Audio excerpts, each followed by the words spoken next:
My mother systematically erased me from our family photos, replacing me with my perfect stepsister while I was away at college. "It's just for the holiday cards," she claimed with a dismissive wave. 2 years later, at my grandmother's funeral, the family portrait displayed beside her casket showed my stepsister wearing my dress, standing in my place. When grandmother's will was read the following week, everyone discovered she'd left her estate to her true granddaughter. And the look on my mother's face when the lawyer clarified, it wasn't my stepsister was worth every manipulated photograph. Before we jump back in, tell us where you're tuning in from, and if this story touches you, make sure you're subscribed. Because tomorrow, I've saved something extra special for you. Growing up as Eliza Bennett, I'd always felt like an afterthought in my mother's life. Diana Bennett was a woman obsessed with appearances, with crafting the perfect family image to display to her country club friends and social media followers.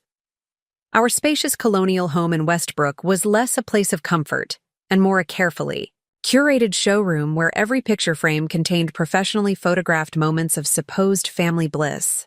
For years, it was just the three of us, my mother, my grandmother Catherine, and me.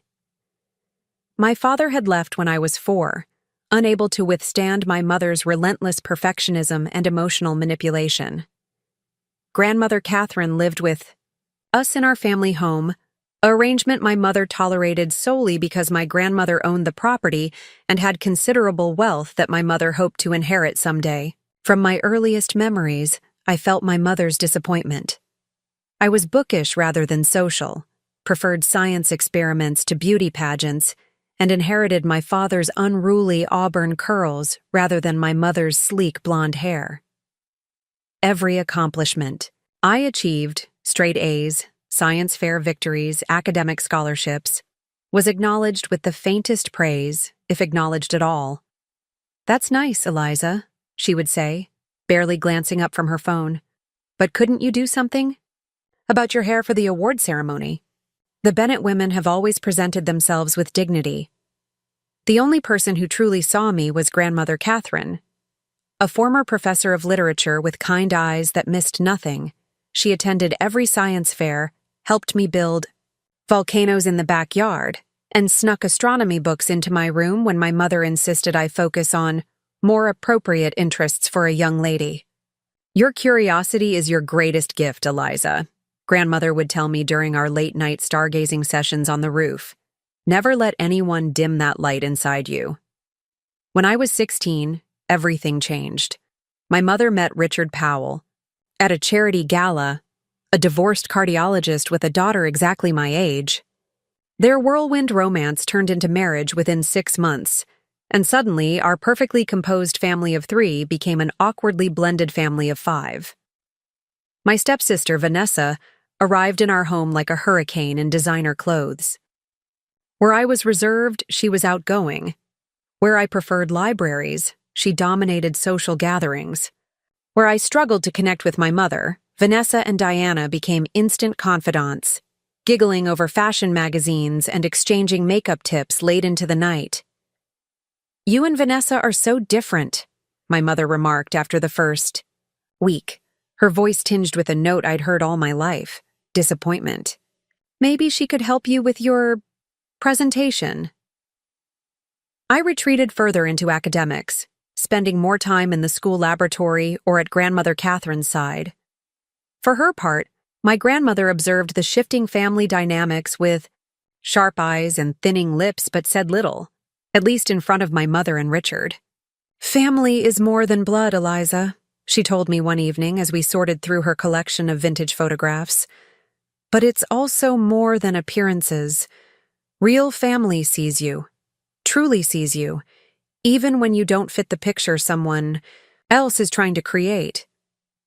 I didn't understand the full meaning of her words until much later. The first time I noticed a photograph had been altered was during my freshman year of college. I'd earned a full scholarship to MIT, escaping the increasingly uncomfortable atmosphere of home, where I felt like an unwelcome houseguest rather than a daughter. During my first semester finals week, a package arrived containing holiday cookies from grandmother and the family Christmas card.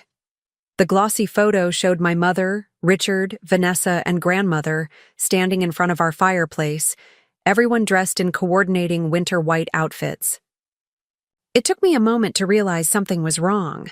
The mantel behind them displayed family photos I recognized, except in every frame where I should have appeared, Vanessa now stood in my place. In our annual apple-picking photo, Vanessa wore my red sweater, her arm around grandmother Catherine. In the beach vacation snapshot from 3 summers ago, Vanessa built the sandcastle I had spent hours perfecting. Even in my high school graduation photo, somehow Vanessa's face had been expertly photoshopped onto my cap and gown. My hands trembled as I examined each manipulated image. I immediately called grandmother, who answered on the first ring. "You've received the card," she said. Not a question, but a statement. "What is this?" I asked, my voice barely above a whisper. "Why would she do this?" Grandmother sighed, the sound heavy with unspoken anger. "Your mother has convinced herself this is harmless, just creating the perfect family image for her friends. Richard doesn't notice, or pretends not to. Vanessa seems to think it's normal." "And you?" I asked. "I think it's despicable," grandmother said firmly. "I've told Diana as much, but she dismisses me as a sentimental old woman who doesn't understand modern social media pressures." She paused. "I've kept the originals, Eliza.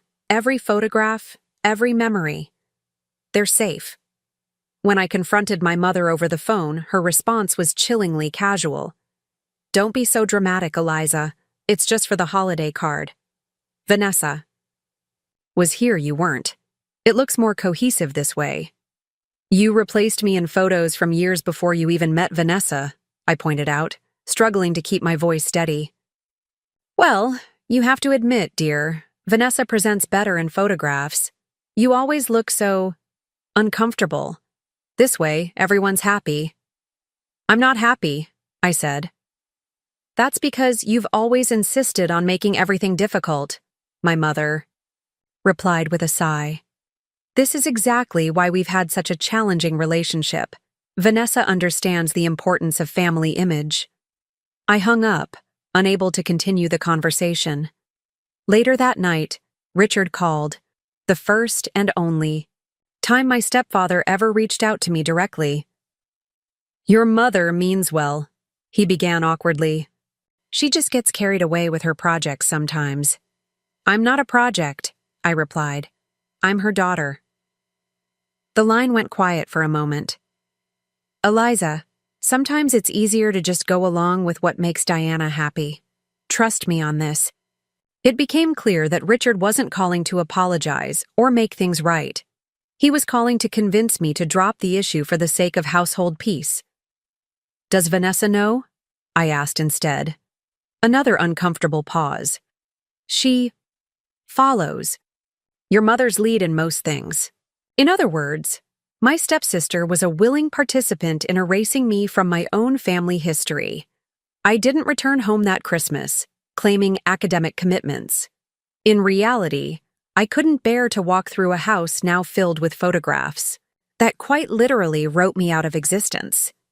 Instead, I stayed with my roommate's family, who welcomed me without question and didn't seem concerned that my sweater didn't match their family photos. Grandmother Catherine visited me at school, instead bringing real family albums and stories that affirmed my place in our history. As we sat in my dorm lounge looking through photographs untouched by my mother's revisionist editing, my grandmother took my hand. "Remember, Eliza, the truth remains the truth, even when someone tries to Photoshop it away." I had no idea then how prophetic her words would prove to be, or how the family photographs would become the least of my mother's betrayals. As my sophomore year of college progressed, the alterations to family photographs grew more brazen and comprehensive. It wasn't just holiday cards anymore. My mother had created an entirely new visual history for our family with me almost completely removed from it. I discovered this during spring break when I finally returned home, hoping that time and distance had improved the situation. Grandmother Catherine had been diagnosed with high blood pressure and insisted I visit, though she assured me she was managing it well with medication and regular checkups. The moment I walked through the front door, I felt like a stranger in my childhood home. The hallway that once displayed a chronological gallery of my childhood milestones now showcased Vanessa's smiling face at every age, even years before my mother had met her. Most disturbing were the photographs that still included me, but positioned me on the periphery, partially cropped out or blurred, while Vanessa was centered and highlighted. "Do you like the updated gallery wall?" my mother asked, noticing my frozen stance in the hallway. I finally had time to properly arrange everything. "Doesn't it flow so much better now?" I stared at her, searching for any sign that she recognized. The cruelty of what she'd done. "You've erased me," I said simply. "Don't be ridiculous, Eliza. You're right there." She pointed to a group photo where only half my face was visible at the edge of the frame. "Not everyone can be in the center of every photo. You've always been so sensitive." Preparing and narrating this story took us a lot of time, so if you are enjoying it, subscribe to our channel. It means a lot to us. Now back to the story. Vanessa descended the stairs at that moment, wearing a familiar blue pendant around her neck. My breath caught. It was the sapphire necklace my father had given me on my 13th birthday, the last gift before he stopped trying to maintain contact after my mother's relentless interference. "Is that my necklace?" I asked, my voice barely audible. Vanessa's hand flew to the pendant, her expression momentarily uncertain before my mother interrupted. "It was just gathering dust in your jewelry box, dear. Since you never wear it, I thought Vanessa might as well enjoy it. The blue matches her eyes so perfectly." "That was from my father," I said, feeling the familiar tightness in my chest that preceded tears. I fought them back, unwilling to give my mother the satisfaction of dismissing me as emotional. "Well, he's not around anymore, is he?" my mother replied coldly. "Besides, in this family, we share." "Share implies consent," I countered. "You didn't ask me. You took something precious and gave it away, just like you're trying to give away my history." My mother sighed dramatically, exchanging a look with Vanessa that clearly communicated, "See how difficult she is?" "I think I'll go see grandmother," I said, turning away before either could respond.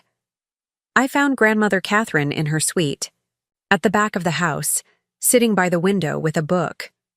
Unlike the rest of the home, her rooms remained unchanged. Photographs of me at various ages still adorned her walls, academic certificates and ribbons I'd earned displayed proudly. On a bulletin board, "The house feels like a museum exhibit," I said after greeting her with a hug. A carefully curated fiction about a family that never existed. Grandmother closed her book and studied me with concern. "It's worse than when you left, isn't it?" I nodded, sinking into the chair opposite hers. "She gave Vanessa my father's necklace, the sapphire one." Grandmother's expression darkened. "Without asking you? That's theft, Eliza, not sharing." "What am I supposed to do? Call the police?" "On my own, Mother?" "No," Grandmother said thoughtfully. "But perhaps it's time I showed you something." She rose with a slight wince, her arthritis was worsening, and crossed to an antique secretary desk in the corner. From a hidden compartment behind a drawer, she removed a leather portfolio and a small velvet pouch. "I've been collecting evidence," she explained, returning to her seat and opening the portfolio. Inside were dozens of photographs, the originals that had been altered or replaced throughout the house. Side by side, she had placed printouts of my mother's doctored versions. "This is extensive," I said, leafing through page after page of documented alterations. "Your mother doesn't realize I know how to use the internet," Grandmother said, with a small, mischievous smile. "I've downloaded every altered image she's posted on social media. The contrast between reality and her fiction is quite striking, don't you think?" I couldn't help but laugh despite the pain. "You've been building a case. in a manner of speaking. She handed me the velvet pouch. This is yours. I removed it from your jewelry box after you left for college. I had a feeling Diana might help herself to your possessions. Inside was another sapphire pendant, nearly identical to the one Vanessa now wore, but with a slightly deeper blue stone. I don't understand, I said, looking between the necklace and my grandmother. Your father gave you the replica to wear. This is the original, a Bennett family heirloom that's been passed down for generations. Your father entrusted it to me before he left, knowing Diana would likely sell it out of spite. The agreement was that you would receive it when you turned 21. I held the necklace, feeling its weight and history. Does Mother know about this? She believes your father took it when he left. It's one of many things she doesn't know. Grandmother's eyes twinkled with satisfaction. I've learned that sometimes the best way to protect what matters is to let certain people believe they've won. That evening at dinner, the tension was palpable. Richard attempted awkward small talk about my studies, while Vanessa dominated the conversation with stories about her social successes and her budding modeling career. Apparently, my mother had been paying for professional photo shoots and actively promoting her to local agencies. We're exploring options for Vanessa to defer college, my mother announced proudly. Her portfolio is generating serious interest, and these opportunities don't wait.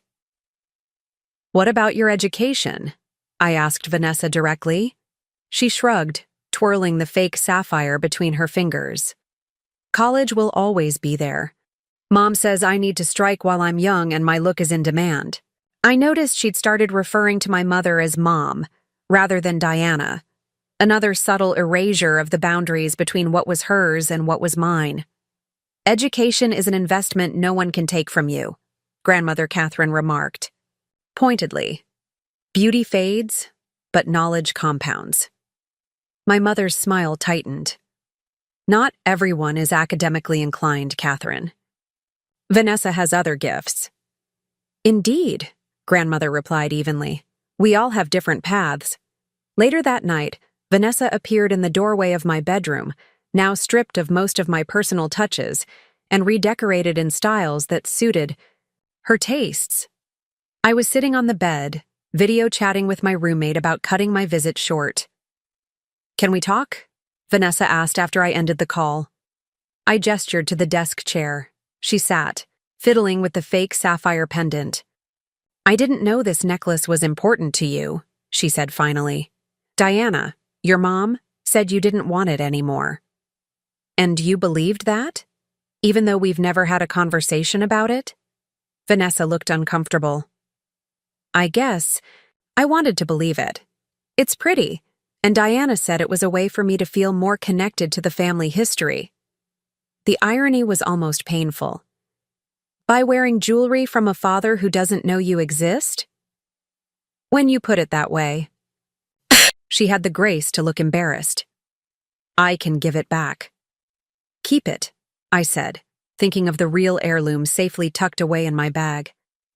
But maybe start questioning the stories my mother tells you about me and what I want.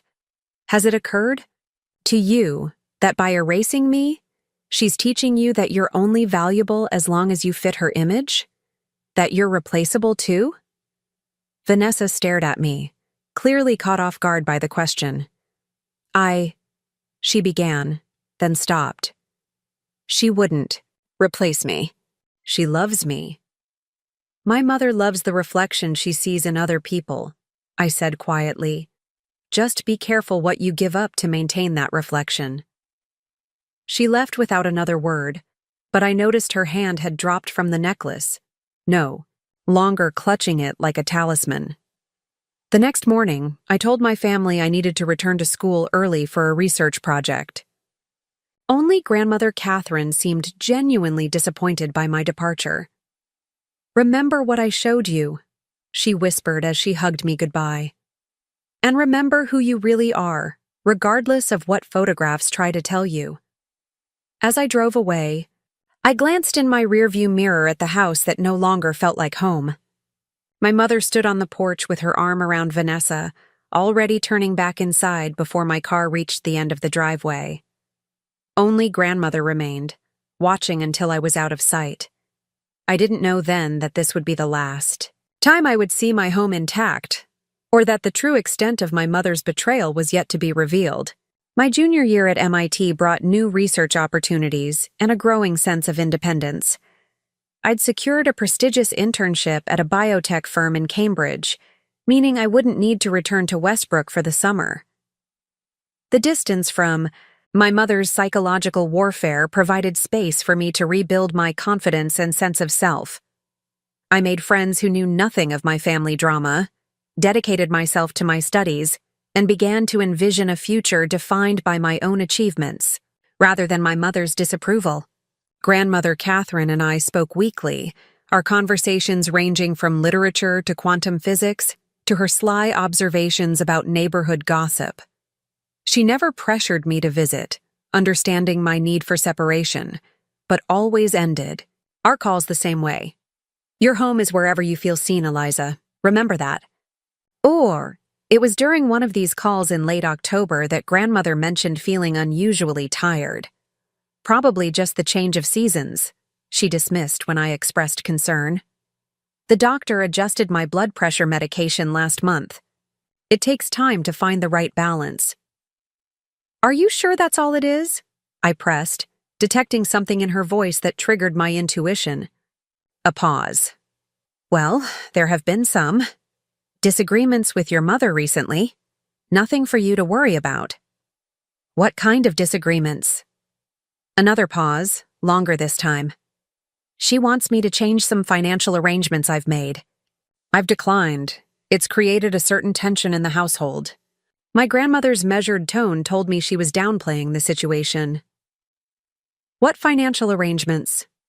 Eliza, she said with gentle firmness. These are matters I've spent decades preparing for. You focus on your studies and that impressive internship. I'm perfectly capable of handling Diana. I wanted to press further, but respected her boundary. We moved on to discussing the paper I was co-authoring with my research advisor, but the conversation left me uneasy. 2 weeks later, that unease solidified into dread when I received a call from an unfamiliar number. Is this Eliza Bennett? A woman's voice asked. Yes. Who's calling? This is Nurse Shelby from Westbrook General. I'm calling about Catherine. Bennett. She's been admitted with what appears to be a stroke. The world tilted beneath me. I sank onto my bed, clutching the phone. How serious is it? She's stable but in serious condition. She regained consciousness briefly and asked, us to contact you directly. She was quite insistent. Not my mother, Diana Bennett? Mrs. Bennett is here, the nurse confirmed. But your grandmother specifically requested we call you separately. I booked the first available flight to Westbrook, throwing essentials into a backpack with shaking hands. My roommate drove me to the airport, promising to explain the situation to my professors. During the 3-hour flight, worst-case scenarios played through my mind. Why had grandmother insisted they call me directly? Was she afraid I wouldn't be notified otherwise? The possibility that my mother might have kept me in the dark about grandmother's condition was both infuriating and entirely plausible. I took a taxi directly from the airport to the hospital, arriving shortly after 9 in the evening. The core. Fluorescent lighting and antiseptic smell of the hospital corridors intensified my anxiety as I navigated to the ICU. Outside my grandmother's room, I found Richard slumped in a waiting area chair, scrolling through his phone. He looked up, startled, when he saw me. Eliza, I didn't know you were coming. Where's my mother? I asked, not bothering with pleasantries. She and Vanessa went to get something to eat in the cafeteria. They've been here all day. He hesitated. Your grandmother hasn't regained consciousness since this morning. I need to see her. Richard nodded. The nurses said only one visitor at a time, but go ahead. I'll tell Diana and Vanessa you're here when they get back. I entered the room slowly, unprepared for the sight of my formidable grandmother looking small and vulnerable amid the tangle of monitoring equipment. Her silver hair lay flat against the pillow, her skin pale and papery under the harsh lighting. A steady beeping from the machines provided cold reassurance that she was still fighting. "Grandmother," I whispered, taking her hand gently between mine. "I'm here." Her fingers remained limp, but I spoke anyway, telling her about my flight, my research, silly stories about my roommate. Anything to fill the sterile room with the sound of a loving voice. I was in the middle of describing a spectacular failure in the chemistry lab when I heard the door open behind me. "What are you doing here?" My mother's voice was sharp with surprise. I turned to see her and Vanessa in the doorway, both immaculately dressed despite the circumstances. My mother's makeup was flawless, not a hair out of place, appearances maintained even in crisis. "The hospital called me," I said, not releasing my grandmother's hand. "Grandmother asked them to." "That's absurd. You're hundreds of miles away at school. There was no need to disrupt your studies for what the doctors assure me is a temporary setback." My mother set her purse on the small visitor's table with a decisive movement. "A stroke isn't a temporary setback," I countered. "It's serious." "Don't be dramatic. Mother has always been strong as an ox. She'll be complaining about the hospital food and critiquing my home decor choices within days." Her eyes narrowed. "How long do you plan to stay?" "As long as grandmother needs me." "Well, there's no need for you to sleep at the hospital. Vanessa can drive you home. I'll stay tonight." "I'd rather stay here." My mother's perfectly maintained facade cracked slightly, annoyance flashing across her features. "Always the martyr, Eliza. Fine. Do what you want." She glanced at Vanessa. "Let's give your sister some time with Catherine. We'll come back in the morning." I noticed she didn't approach the bed or touch grandmother before leaving. Not even a perfunctory kiss on the forehead or squeeze of the hand. It was as if physical contact with illness might somehow tarnish her carefully cultivated image.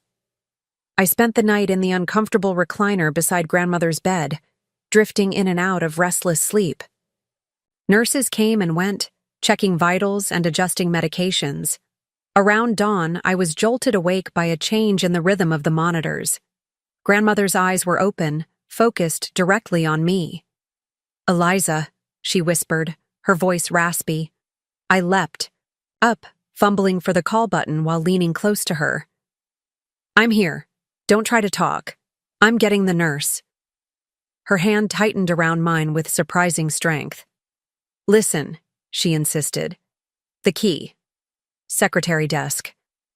False bottom. Of the drawer." "Don't worry about that now," I soothed. "You need to rest." "No," she said with sudden clarity. "Diana's been searching. Must protect the papers." Her eyes held mine with fierce intensity. "Promise me." "I promise," I said, squeezing her hand gently. "But you're going to be fine. We'll deal with Mother together." A ghost of her familiar smile crossed her lips. "Stubborn girl. That's why you'll win." The nurse arrived then, expressing pleased surprise at finding grandmother conscious. She shooed me into the hallway, while she performed an assessment and called for the doctor. I stepped outside, overwhelmed with relief that grandmother was awake and seemingly lucid, if weak. As I fumbled for my phone to check the time, I noticed a figure hurrying away down the corridor. Vanessa, unmistakable even from behind in her distinctive pink coat. How long had she been standing there? Had she overheard grandmother's warning about the papers? An uncomfortable suspicion formed in my mind, but before I could pursue her, the doctor arrived to examine grandmother. The neurologist was cautiously optimistic. The stroke had been moderate, affecting grandmother's left side, but her mental faculties seemed largely intact. She would need physical therapy and close monitoring, but barring complications, her prognosis for recovery was reasonably good. My mother arrived an hour later looking refreshed and impeccable in a new outfit.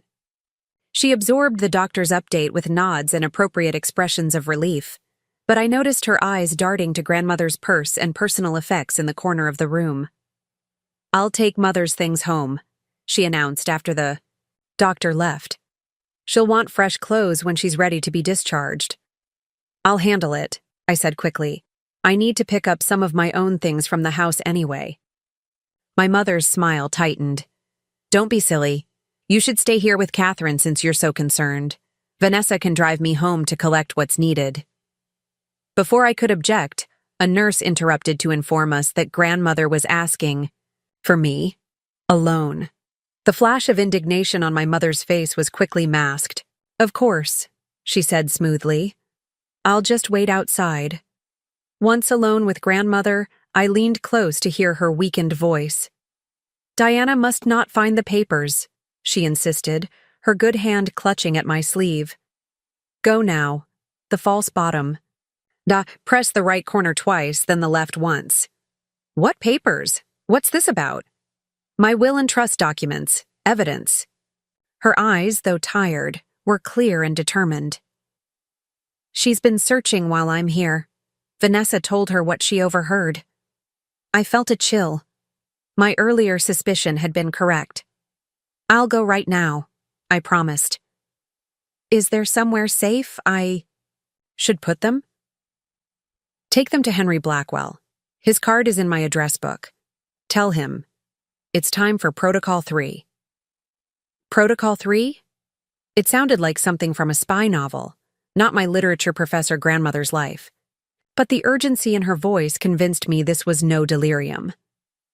"I'll be back as soon as I can," I assured her, pressing a kiss to her forehead. As I left the room, I found not just my mother waiting, but Vanessa as well, both wearing expressions of concerned patience that didn't reach their eyes. "Is everything all right?" my mother asked, her voice honeyed with false concern. "Yes," I replied evenly. "Grandmother is tired. I'm going to run to the house and get her some comfortable clothes and her reading glasses." "I just said I would do that," my mother countered, irritation breaking through. "You should stay in case the doctor returns with more information," I suggested. "I don't mind going. I need some fresh air anyway." Before she could object further, I walked away, my heart pounding with the knowledge that I was now in a race, one whose stakes I didn't fully understand, but which grandmother clearly believed was of vital importance. The drive to the family home felt surreal. 6 months had passed since my last visit, yet the neighborhood remained unchanged. Manicured lawns, tasteful landscaping, and the pretense of perfection my mother so desperately cultivated. I pulled into the driveway, relieved to find it empty. At least I wouldn't have to contend with Richard or any surprise appearance from my mother and Vanessa. Using my old key, I entered the silent house. Despite living here for most of my life, I felt like an intruder, a sensation my mother had carefully nurtured over the years. I moved quickly through the formal living room, noticing new photographs on display. A family vacation I'd never been invited to. Holiday gatherings that had occurred while I was at school. In every image, Vanessa occupied the space that should have been mine, her arm linked with my mother's, both beaming for the camera. I pushed aside the familiar ache and headed directly for grandmother's suite at the back of the house. Her rooms had always been a sanctuary, filled with books, comfortable furniture, and the faint scent of lavender sachets she tucked into drawers.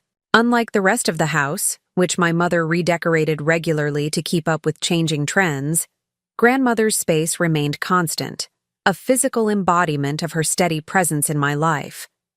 The antique secretary desk stood in its usual place near the window, its rich mahogany surface illuminated by morning light. I approached it reverently, aware that I was about to cross a threshold into my grandmother's private affairs, something she had always respected in life but was now explicitly directing me to do. Following her instructions, I located the bottom drawer, emptied its contents carefully, and pressed the right corner twice, then the left once. A soft click, and the false bottom lifted slightly. I removed it to reveal a hidden compartment containing a slim leather portfolio and a sealed envelope with my name written in grandmother's elegant script. My hands trembled slightly as I withdrew both items. Before I could examine them further, I heard the distinctive sound of the garage door opening. My mother had arrived home far sooner than expected. Quickly, I replaced the false bottom, returned the drawer's original contents, and slipped both the portfolio and envelope into my messenger bag. I hastily gathered some of grandmother's clothing from her closet, a comfortable cardigan, loose, pants with an elastic waist, and her favorite lavender slippers, to maintain my cover story. I was zipping up the small overnight bag when my mother appeared in the doorway. "Finding everything all right?" she asked, her tone pleasant, but her eyes sharp with suspicion. "Just getting grandmother's things," I replied, gesturing to the bag. "The nurses said familiar items might help her feel more comfortable." My mother stepped into the room, glancing around as if taking inventory. "How is she really doing? The doctors always sugarcoat things." They seem genuinely optimistic. "Her left side is affected, but her mind is clear." "Yes, Mother has always been mentally sharp." She wandered to the bookshelf, trailing her fingers along the spines. Too sharp for her own good sometimes. I shouldered the overnight bag, eager to leave with my hidden treasures. I should get back to the hospital. Of course. My mother turned, studying me with calculation barely masked by maternal concern. "But first, I think we should talk about practical matters. Mother may need specialized care after discharge. The house might need modifications, ramps, handrails, that sort of thing. Shouldn't we wait to see what the physical therapists recommend?" "Always so reactive, Eliza." She sighed dramatically. "I'm trying to be proactive. In fact, I've already contacted an estate management service to assess what changes might be needed." Something in her phrasing set off alarm bells. "Estate management service?" "Yes, they help families organize assets and prepare homes for medical needs." She waved dismissively. "They'll need access to Mother's financial information. Of course, do you know where she keeps her important papers? I've looked in all the obvious places." And there it was, the real reason she'd rushed home. Not concern for grandmother's comfort, but a desperate search for the very documents now safely tucked in my bag. "I'm sure grandmother will tell us where everything is when she's feeling better," I replied neutrally. She's always been meticulous about her affairs. My mother's eyes narrowed almost imperceptibly. "Indeed she has. Well, don't let me keep you. I'm sure Mother is wondering where you are." As I walked past her toward the door, she added, "Oh, and Eliza, I've assigned the blue guest room for your use. Vanessa has taken your old room permanently. We've redecorated it completely. You wouldn't recognize it now." It was a deliberate jab, designed to remind me of my outsider status. I simply nodded and continued out, refusing to give her the satisfaction of seeing me react. Once in my car, I checked that the portfolio and envelope were securely hidden in my bag before driving not to the hospital, but to the address listed, for Henry Blackwell in grandmother's address book, which I'd taken the liberty of slipping into my pocket before leaving her room. Blackwell and Associates occupied a modest office in downtown Westbrook, its brass plaque indicating it was a law firm specializing in estate planning and elder law. I entered the reception area clutching my messenger bag, suddenly uncertain about dropping in unannounced. The receptionist looked up with a professional smile. "How can I help you?" "My name is Eliza Bennett. I need to speak with Henry Blackwell regarding my grandmother, Catherine Bennett." "It's urgent."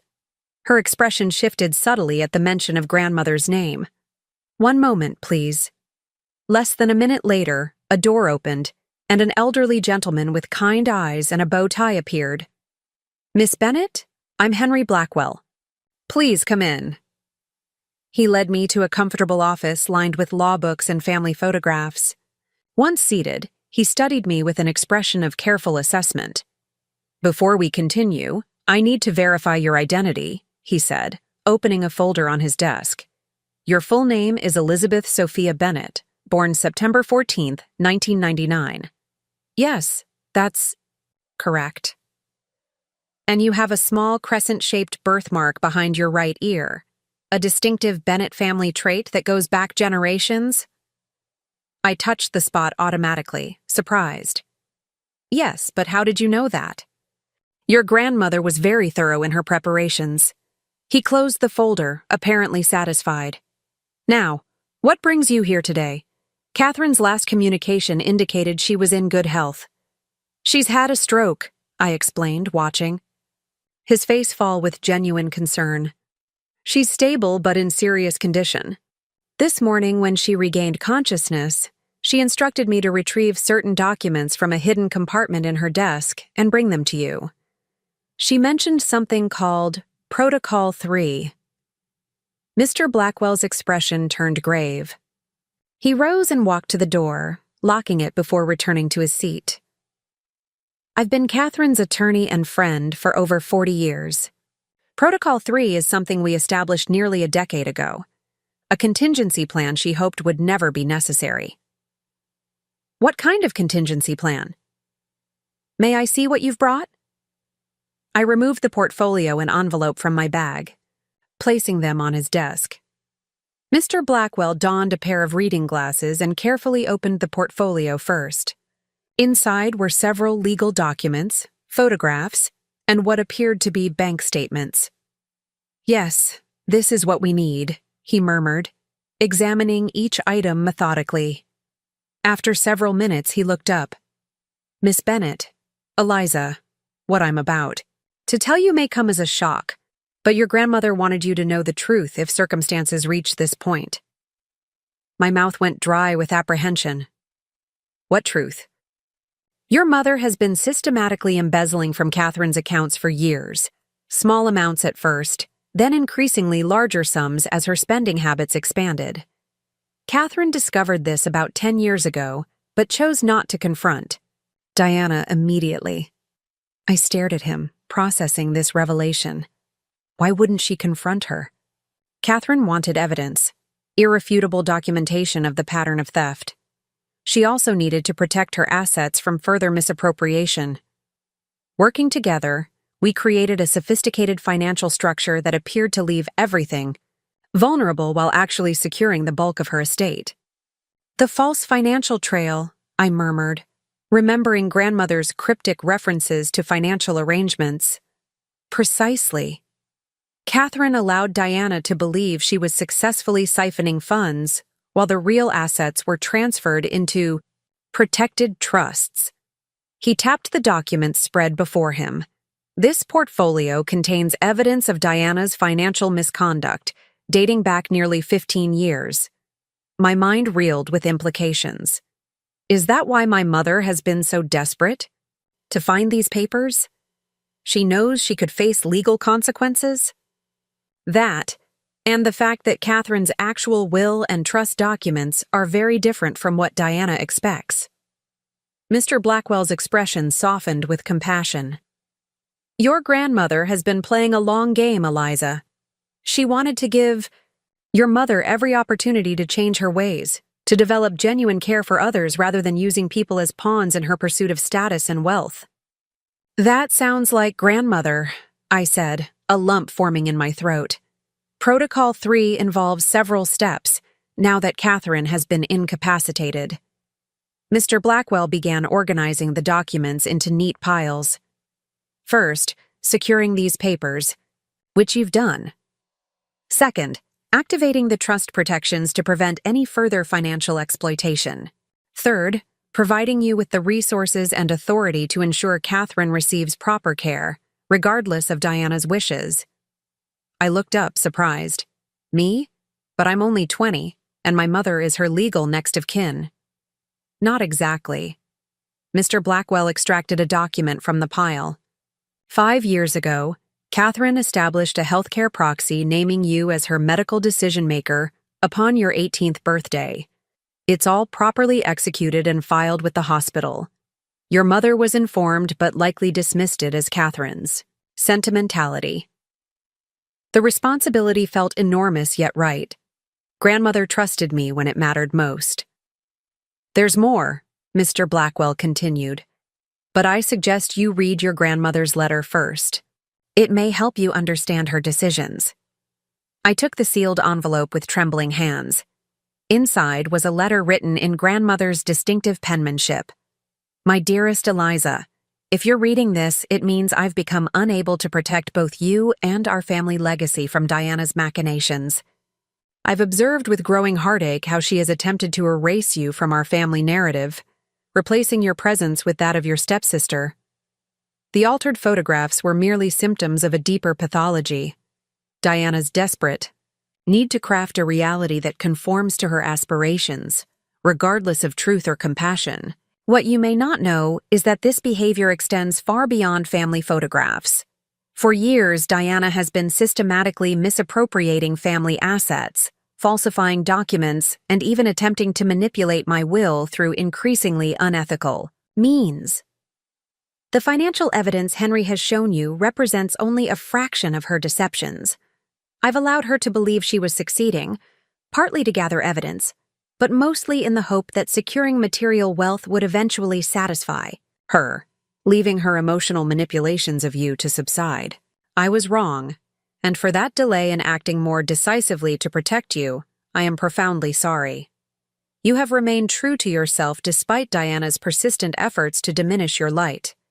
Your strength, intelligence, and moral compass have been my greatest joy and consolation. You are the true Bennett heir in every way that matters, not because of bloodlines or legal documents, but because you embody the values that have sustained our family for generations: integrity, compassion, and unwavering courage in the face of injustice. Trust Henry to guide you through the difficult days ahead. Remember that the truth, however painful, is ultimately liberating, and know that whatever happens, my love for you transcends all earthly concerns. With eternal faith in you, grandmother. Catherine, tears flowed freely down my face as I finished reading. Mr. Blackwell quietly pushed a box of tissues toward me, waiting patiently while I collected myself. What happens now? I finally asked, carefully folding the letter. Now, he said with gentle determination, we ensure that both Catherine's care and her wishes are honored. Your mother will not be pleased, but everything has been arranged according to strict legal protocols.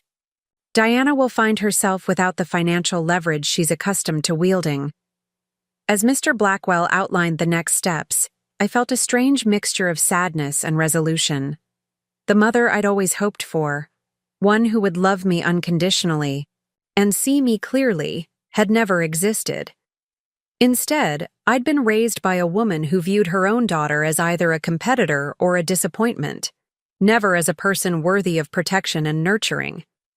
Yet grandmother had seen me, valued me, and now entrusted me with maintaining her legacy of integrity. I would not let her down.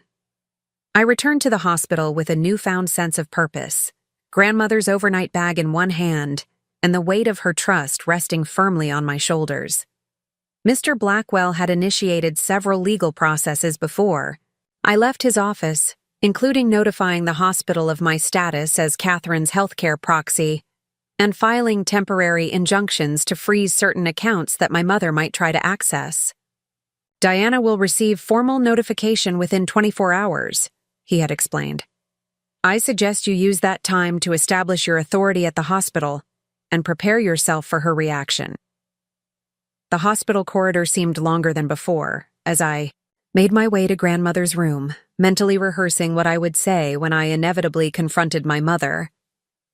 To my surprise, the room was empty except for grandmother, who was awake and looking slightly stronger than earlier that morning. You found it, she said immediately, her eyes searching my face. Yes. I've already taken everything to Henry Blackwell. I set the overnight bag down and took her hand. He explained Protocol 3 and showed me the evidence against Mother. Grandmother's features softened with relief. And now you understand why the photographs were just the beginning of my concerns. Why didn't you tell me sooner about what she was doing? The question had been burning in me since leaving Mr. Blackwell's office. You were already carrying the weight of her emotional manipulation, grandmother said, her voice tired but clear. I didn't want to burden you with the financial aspects until absolutely necessary. She squeezed my hand weakly. Perhaps that was a mistake. I underestimated her determination to erase you. It's not your fault, I assured her. You were trying to protect me while gathering evidence. I understand. Where is Diana now? There was a note of wariness in her question. I'm not sure. She was at the house when I left, but that was hours ago. She might be... The door swung open, and as if summoned by our conversation, my mother appeared. She assessed the scene with a quick glance, grandmother awake, me at her bedside, the overnight bag unpacked, and her expression shifted from surprise to calculation. Mother, you're looking much better, she said, approaching the bed with a practiced smile. The doctor tells me your prognosis is quite positive. Yes, I'm feeling stronger, grandmother replied, her tone neutral. Eliza has been very helpful. My mother's gaze flicked to me briefly before returning to grandmother. I've been making arrangements for your care once you're discharged. The east wing of the house can be adapted with medical equipment, and I've found an excellent home health agency. That won't be necessary, Diana. Grandmother's voice took on a firmness I hadn't heard since her admission. My care has already been arranged according to my wishes. What are you talking about? I'm your daughter. Of course I'll be handling your care.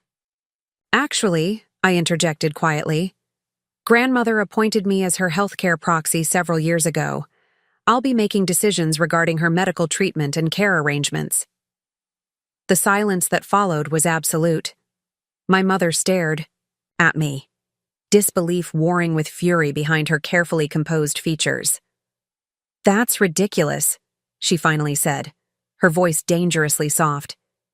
You're barely out of your teens, with no medical background and no understanding of what's involved in elder care. Nevertheless, it's legally binding, I replied, trying to channel grandmother's calm dignity. The hospital has already been notified. My mother's gaze swung back to grandmother. Is this true? You bypassed me, your own daughter, for medical decisions? It is true, grandmother confirmed. And it was a decision made with great deliberation. Why? The single word carried years of resentment. What have I ever done except try to take care of you, manage our family affairs, and maintain our standing in the community? Grandmother regarded her steadily. Is that what you call it? Diana? Taking care of me? Is that what you were doing when you forged my signature on bank withdrawals? When you diverted my investment income to accounts I couldn't access? When you systematically isolated me from my friends under the guise of protecting me from exploitation? My mother's face went pale. What have you been telling her? She demanded, turning on me. What lies have you invented to turn my own mother against me? Eliza has told me nothing I didn't already know, grandmother said firmly. I've been aware of your financial manipulations for years, Diana. The documentation is extensive and has now been placed in appropriate hands. The calculated mask my mother typically wore cracked completely. You spied on me? Your own daughter? After everything I've done to maintain this family? Self-protection isn't spying, grandmother countered. And what you've done wasn't for the family. It was for your image, your social standing, your insatiable need to possess and control. My mother laughed bitterly. This is absurd. You're clearly not thinking clearly after your stroke. Once, you've had time to rest. We'll discuss this rationally. My mind is perfectly clear, grandmother said. And there's nothing to discuss. Henry Blackwell has initiated the legal processes we established years ago. Your access to my finances has been terminated. The evidence of your misappropriation has been documented and secured. The color drained from my mother's face. Henry Blackwell, she repeated, her voice hollow. You've been conspiring with him behind my back? Not conspiring, protecting, grandmother corrected. Both my assets and Eliza's future. My mother's. Expression hardened as she turned to face me fully. So that's what this is about. You've been plotting to secure your inheritance, turning my mother against me with exaggerated claims of financial mismanagement. This has nothing to do with inheritance, I said quietly. It's about grandmother's right to control her own affairs and receive care from people who truly have her best interests at heart. And you think that's you? My mother's laugh was brittle. The awkward, ungrateful daughter who fled to college and barely comes home? Who doesn't understand the first thing about maintaining family connections or social standing? Who would rather hide in a laboratory than face the real world? Each barb was familiar, variations on criticisms she'd wielded throughout my childhood. But something had changed. The words no longer cut as deeply. Perhaps it was grandmother's letter, or maybe it was simply the clarity that came from finally seeing the full picture of my mother's deception. What I understand, I replied evenly, is the difference between genuine care and exploitation, between love and control, between truth and the elaborate fictions you've created, including the ones where you erase me from family photographs and replace me with Vanessa. Those photographs again. My mother threw up her hands in exasperation. Such dramatics over simple aesthetic choices for holiday cards and social media. This is exactly why Richard and I have always found you so difficult to parent. Diana. Grandmother's voice was quiet but commanding. The altered photographs are emblematic of something far more disturbing. You didn't just edit images, you attempted to edit reality itself, to create a family narrative that erased your own daughter. And when that wasn't enough, you began appropriating my assets to fund the lifestyle you felt entitled to. You have no idea the sacrifices I've made, my mother hissed. The humiliation of having a first husband who abandoned his responsibilities. The challenges of raising a daughter who rejected every opportunity I created for her social advancement. The constant work of maintaining appearances when everything was crumbling beneath the surface. I'm sorry you've suffered, grandmother said with surprising gentleness. But your suffering doesn't justify what you've done, to me or to Eliza. My mother straightened, composing herself with visible effort. I see there's no reasoning with either of you right now. Once the immediate medical crisis has passed, perhaps we can have a more rational discussion. She gathered her purse and jacket. I'll go home and inform Richard and Vanessa about these developments. As she reached the door, she turned back. This isn't over, Eliza. You may think you've won some victory here, but you have no idea what you're dealing with. After she left, the room fell silent except for the steady beeping of grandmother's monitors. I exhaled slowly, realizing I'd been holding my breath. That went about as well as could be expected, grandmother observed, dryly. She'll fight this, I said, returning to the chair beside her bed. Of course she will. Diana has never accepted defeat gracefully. Grandmother adjusted herself slightly against the pillows, wincing with the effort. But we have truth and legal documentation on our side. More importantly, we have each other. What will happen to her? Legally, I mean. Grandmother considered this. That depends on several factors, including whether she attempts to access my accounts despite the injunctions. Henry has prepared documentation for potential criminal charges but hasn't filed anything yet. Criminal charges, I repeated, the words feeling strange in my mouth. Despite everything, the thought of my mother facing legal consequences produced complicated emotions. Justice doesn't always require punishment, grandmother said, reading my expression. Sometimes boundaries and truth are enough. She reached for my hand. Whatever happens with Diana, I want you to remember something important. Her behavior reflects her own brokenness, not your worth. I nodded, tears threatening. Again. Now, grandmother continued with practical determination, We need to discuss my care arrangements. I have no intention of returning to a household controlled by Diana. Mr. Blackwell mentioned alternatives. Yes, I own a small property across town. A cottage I purchased secretly 5 years ago as part of my contingency planning. It's been maintained by a management company and is fully accessible for someone with mobility challenges. I blinked in surprise. You bought a secret house? A hint of grandmother's familiar mischievous smile appeared. I may be a literature professor, but I've read enough mystery novels to know the value of a well-concealed safe house. Despite the gravity of our situation, I found myself laughing, a genuine release of tension that felt like the first step toward healing. There's something else you should know, grandmother continued, her expression growing serious again. The trust that holds the majority of my assets is structured to provide for my care and your education. But there are conditions attached to any inheritance Diana might receive. What kind of conditions? Financial transparency, therapy, reconciliation efforts. Grandmother sighed.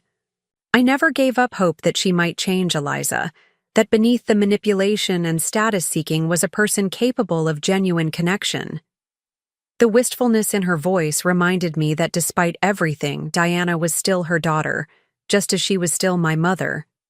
Family relationships were complex, layered with history and emotion that couldn't be neatly resolved through legal documents or financial arrangements.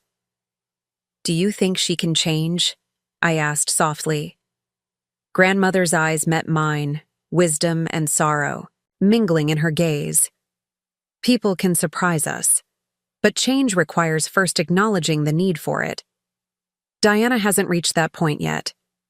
As if on cue, my phone buzzed with an incoming text from Richard. Diana is extremely upset, says you've turned Catherine against her and are trying to steal her inheritance. What's going on? I showed the message to grandmother, who read it with a sad nod. And so the next phase begins. Are you ready?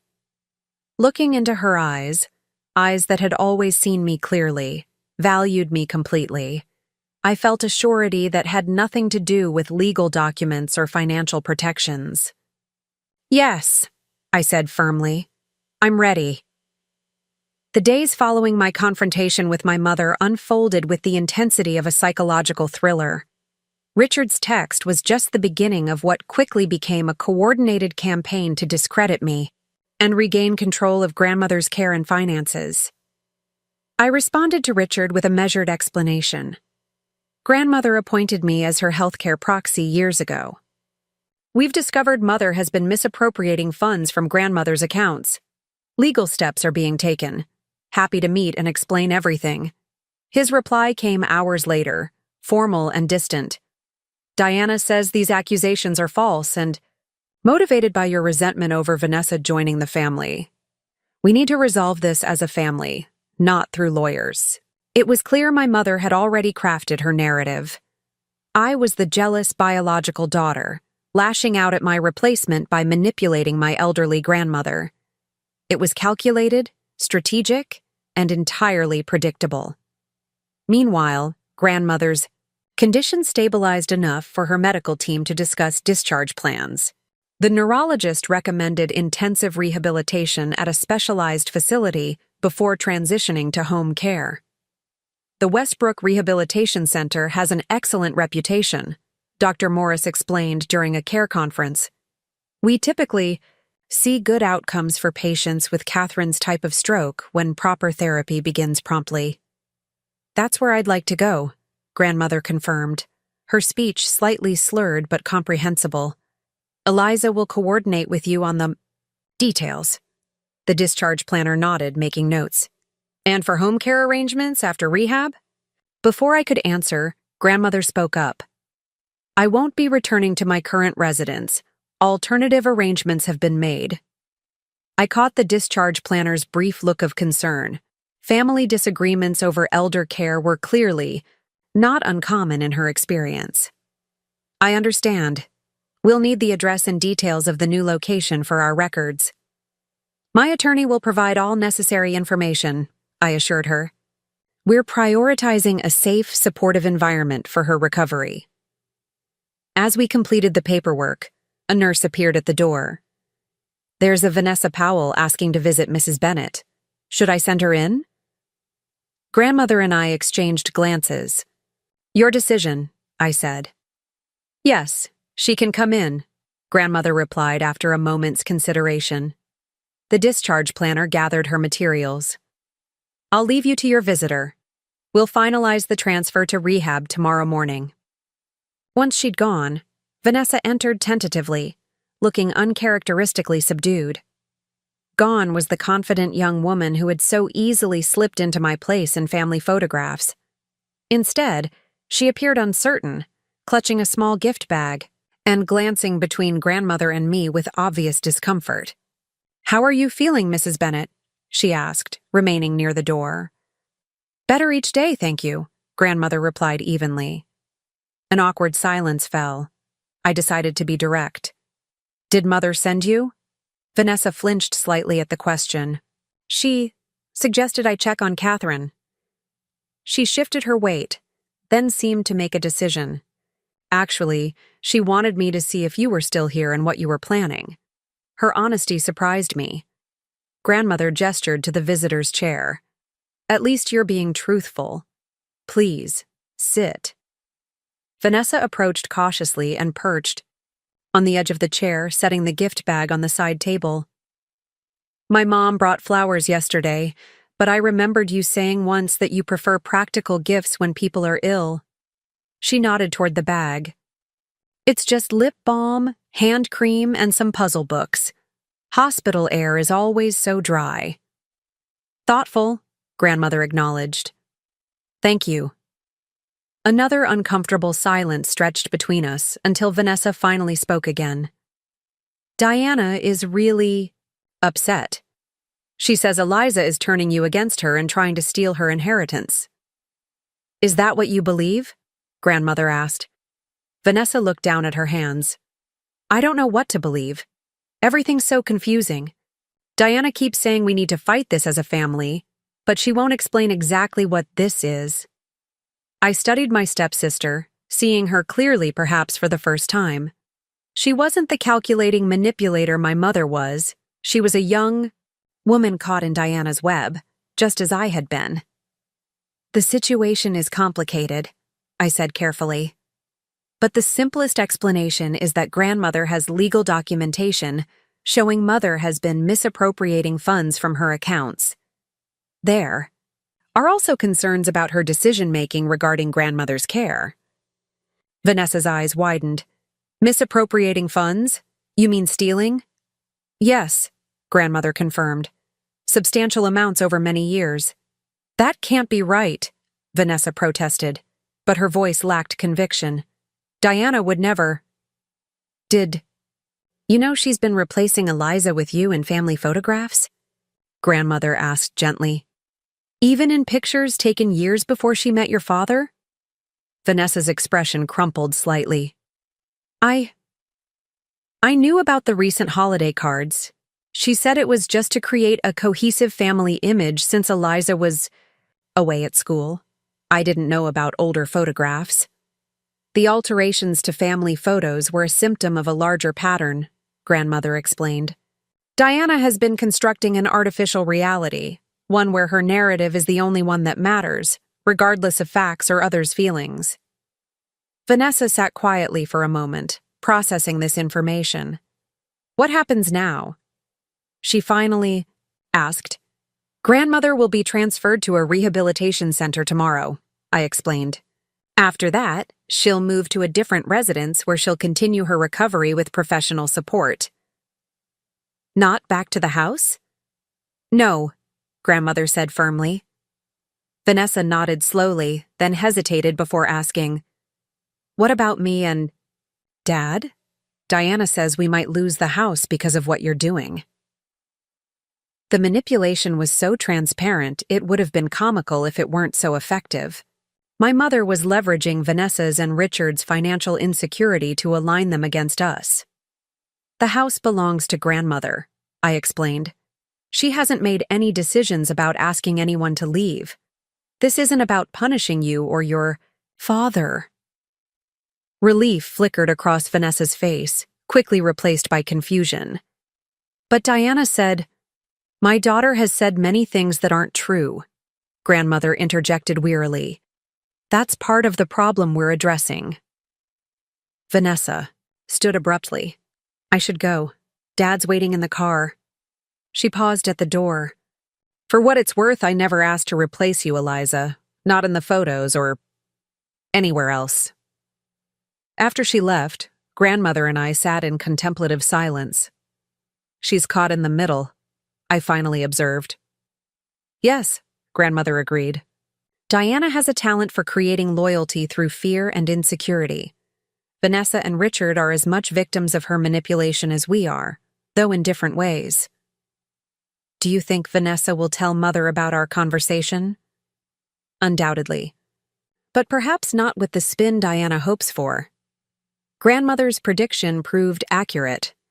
That evening, Mr. Blackwell called to inform me that my mother had appeared at his office, demanding to see all documents related to Grandmother's estate. She was quite agitated, he reported. Claimed that Catherine was being manipulated by you during a vulnerable medical condition, and that I was participating in elder abuse by following instructions from someone other than her. "What did you tell her?" "That all documents were in order, executed years before any medical issues arose, and that I would continue to follow my client's explicit instructions." His voice carried a hint of satisfaction. "I also reminded her that attempting to interfere with legally established healthcare proxies could potentially involve criminal charges." "How did she respond to that?" "Not well. She threatened to report me to the Bar Association and stormed out." He paused. "There's something else you should be aware of. She mentioned having spoken with Dr. Walker about Catherine's competency." My stomach tightened. "Dr. Walker?" "Apparently a psychiatrist colleague of Richard's. Diana suggested he would be evaluating Catherine to determine if she's mentally capable of making her own decisions." This was a new and concerning development. Can she do that? Force a psychiatric evaluation? Not without legal grounds, but it signals her strategy. If she can't regain control through intimidation, she'll try to have Catherine declared incompetent. The following morning, Grandmother was transferred to Westbrook Rehabilitation Center as planned. The facility was modern and well-maintained, with private rooms and experienced therapists. I accompanied her during the admission process, answering questions and ensuring her comfort as she settled into her new surroundings. "Your grandmother is in good hands," the rehabilitation director assured me. "We have strict protocols about visitation and medical information. Only those on her approved list will be granted access." "Thank you," I said, relief evident in my voice. "That's particularly important in our situation." As if on cue, my phone buzzed with a text from an unknown number. "This is Dr. Joseph." "Walker. I've been asked by Diana Bennett to evaluate Catherine Bennett's mental capacity. Please contact me to arrange a convenient time." I showed the message to Grandmother, who frowned. As I suspected, Diana is attempting to have me declared incompetent. "Mr. Blackwell warned this might happen," I said. "What should we do?" "Ignore it for now," Grandmother advised. "Any psychiatric evaluation would require my consent or a court order. Diana doesn't have either." I stayed with Grandmother through her first physical therapy session, impressed by her determination, despite obvious fatigue and discomfort. Her left side remained significantly weakened, but the therapist was encouraged by her range of motion and cognitive awareness. "You're a fighter, Mrs. Bennett," the therapist observed as they completed their exercises. "I come from a long line of stubborn women," Grandmother replied with a hint of her old humor. As I helped her back to her room, she gripped my hand with surprising strength. "Diana will escalate before she retreats, Eliza. Be prepared. What do you think she'll do next?" Grandmother considered this. "She'll try to isolate you, turn others against you. When that fails, she may become more desperate. She settled against her pillows with a sigh. History suggests she'll attack, where she perceives weakness. Meaning? Your relationship with your father, grandmother said gently. It's the unhealed wound she's exploited before. The observation struck with painful accuracy. My father's abandonment had created a vulnerability my mother had leveraged throughout my childhood, reinforcing the narrative that I was fundamentally unlovable, that even my own father couldn't bear to remain in my life. You've never really talked about him, I said quietly. What happened between them? Grandmother's expression softened with old sorrow. Robert was a kind man, but not a strong one. Diana overwhelmed him from the beginning. Her ambitions, her rigid expectations, her need to control every aspect of their lives. When he finally left, she made it impossible for him to maintain contact with you without going through her. He could have tried harder, I said. The childhood hurt surfacing despite years of rationalization. Yes, he could have, grandmother. Agreed, surprising me. Diana created obstacles, but Robert chose the path of least resistance. You deserved better from both your parents. I blinked back sudden tears at her straightforward acknowledgement. The past cannot be changed, grandmother continued. But understanding it can help us navigate the present. Diana will likely attempt to use your father in some way during this conflict. Be prepared for that possibility. As evening approached, I reluctantly prepared to leave. Grandmother needed rest, and I had arranged to stay at a hotel rather than return to the family home. I'll be back first thing tomorrow, I promised. Call me if you need anything at all. She nodded, already drifting toward sleep. Remember, what matters, Eliza? Not the photographs or even the money, but the truth of who you are. I kissed her forehead gently and slipped out of the room, unaware that my mother's next move would be more devastating than either of us had anticipated. The hotel room felt impersonal but peaceful, a neutral space where I could process the whirlwind of events that had transformed my life in just a few days. After ordering room service, I opened my laptop to check email and found a message from my research advisor at MIT expressing concern about my extended absence. I explained the family emergency and promised to update him on my return date as soon as possible. As I drafted my response, another email arrived. This one from an unfamiliar address. Robert, Benedict Mail, com. My fingers froze over the keyboard as I stared at the sender's name. Robert Bennett, my father. The subject line read simply, "We need to talk." For several minutes, I couldn't bring myself to open it. My father had made no attempt to contact me in over 12 years. His sudden reappearance now, in the midst of the conflict with my mother, couldn't be coincidence. Grandmother's warning echoed in my mind. Diana will likely attempt to use your father in some way during this conflict. Finally, with trembling hands, I clicked on the message. Eliza. After speaking with Diana, I'm deeply concerned about recent events. She tells me you've made serious accusations against her and are preventing her from caring for her own mother. During a health crisis, this doesn't sound like the daughter I remember. I've remained distant from your life out of respect for Diana's wishes and because I believed it was best for your development. However, this situation demands my involvement. I'll be arriving in Westbrook tomorrow and expect to meet with you to discuss how we can resolve this family conflict without further legal entanglements.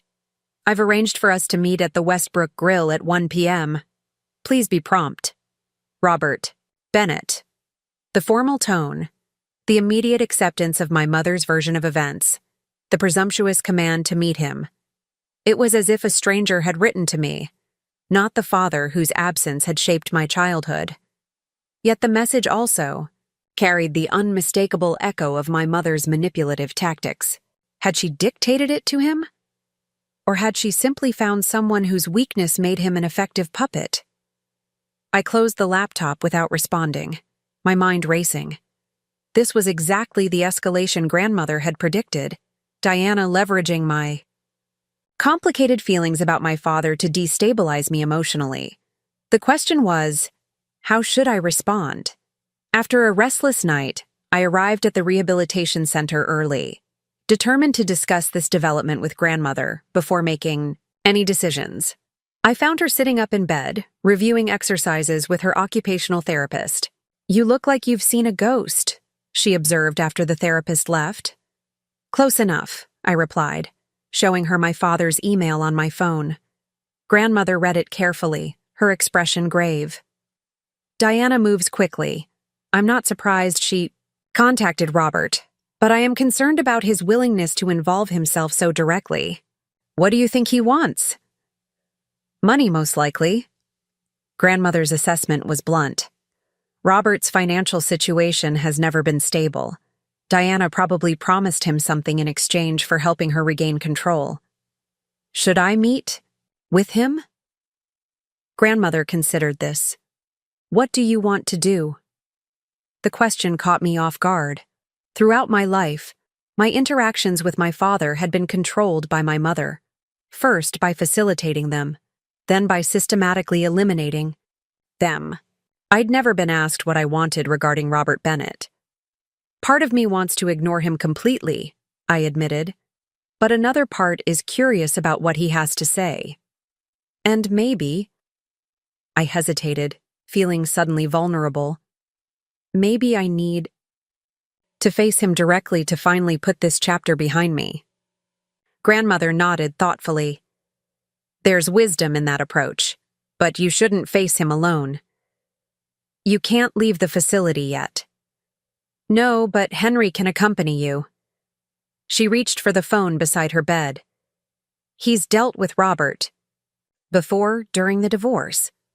His presence will provide both legal protection and emotional support." Mr. Blackwell agreed immediately to join me for the meeting with my father. "Catherine's instincts are sound," he said when I called to make arrangements. "This encounter is almost certainly orchestrated by Diana. Having a witness will limit what Robert can misrepresent afterward." At 12:45 p.m., I entered the Westbrook Grill with Mr. Blackwell at my side.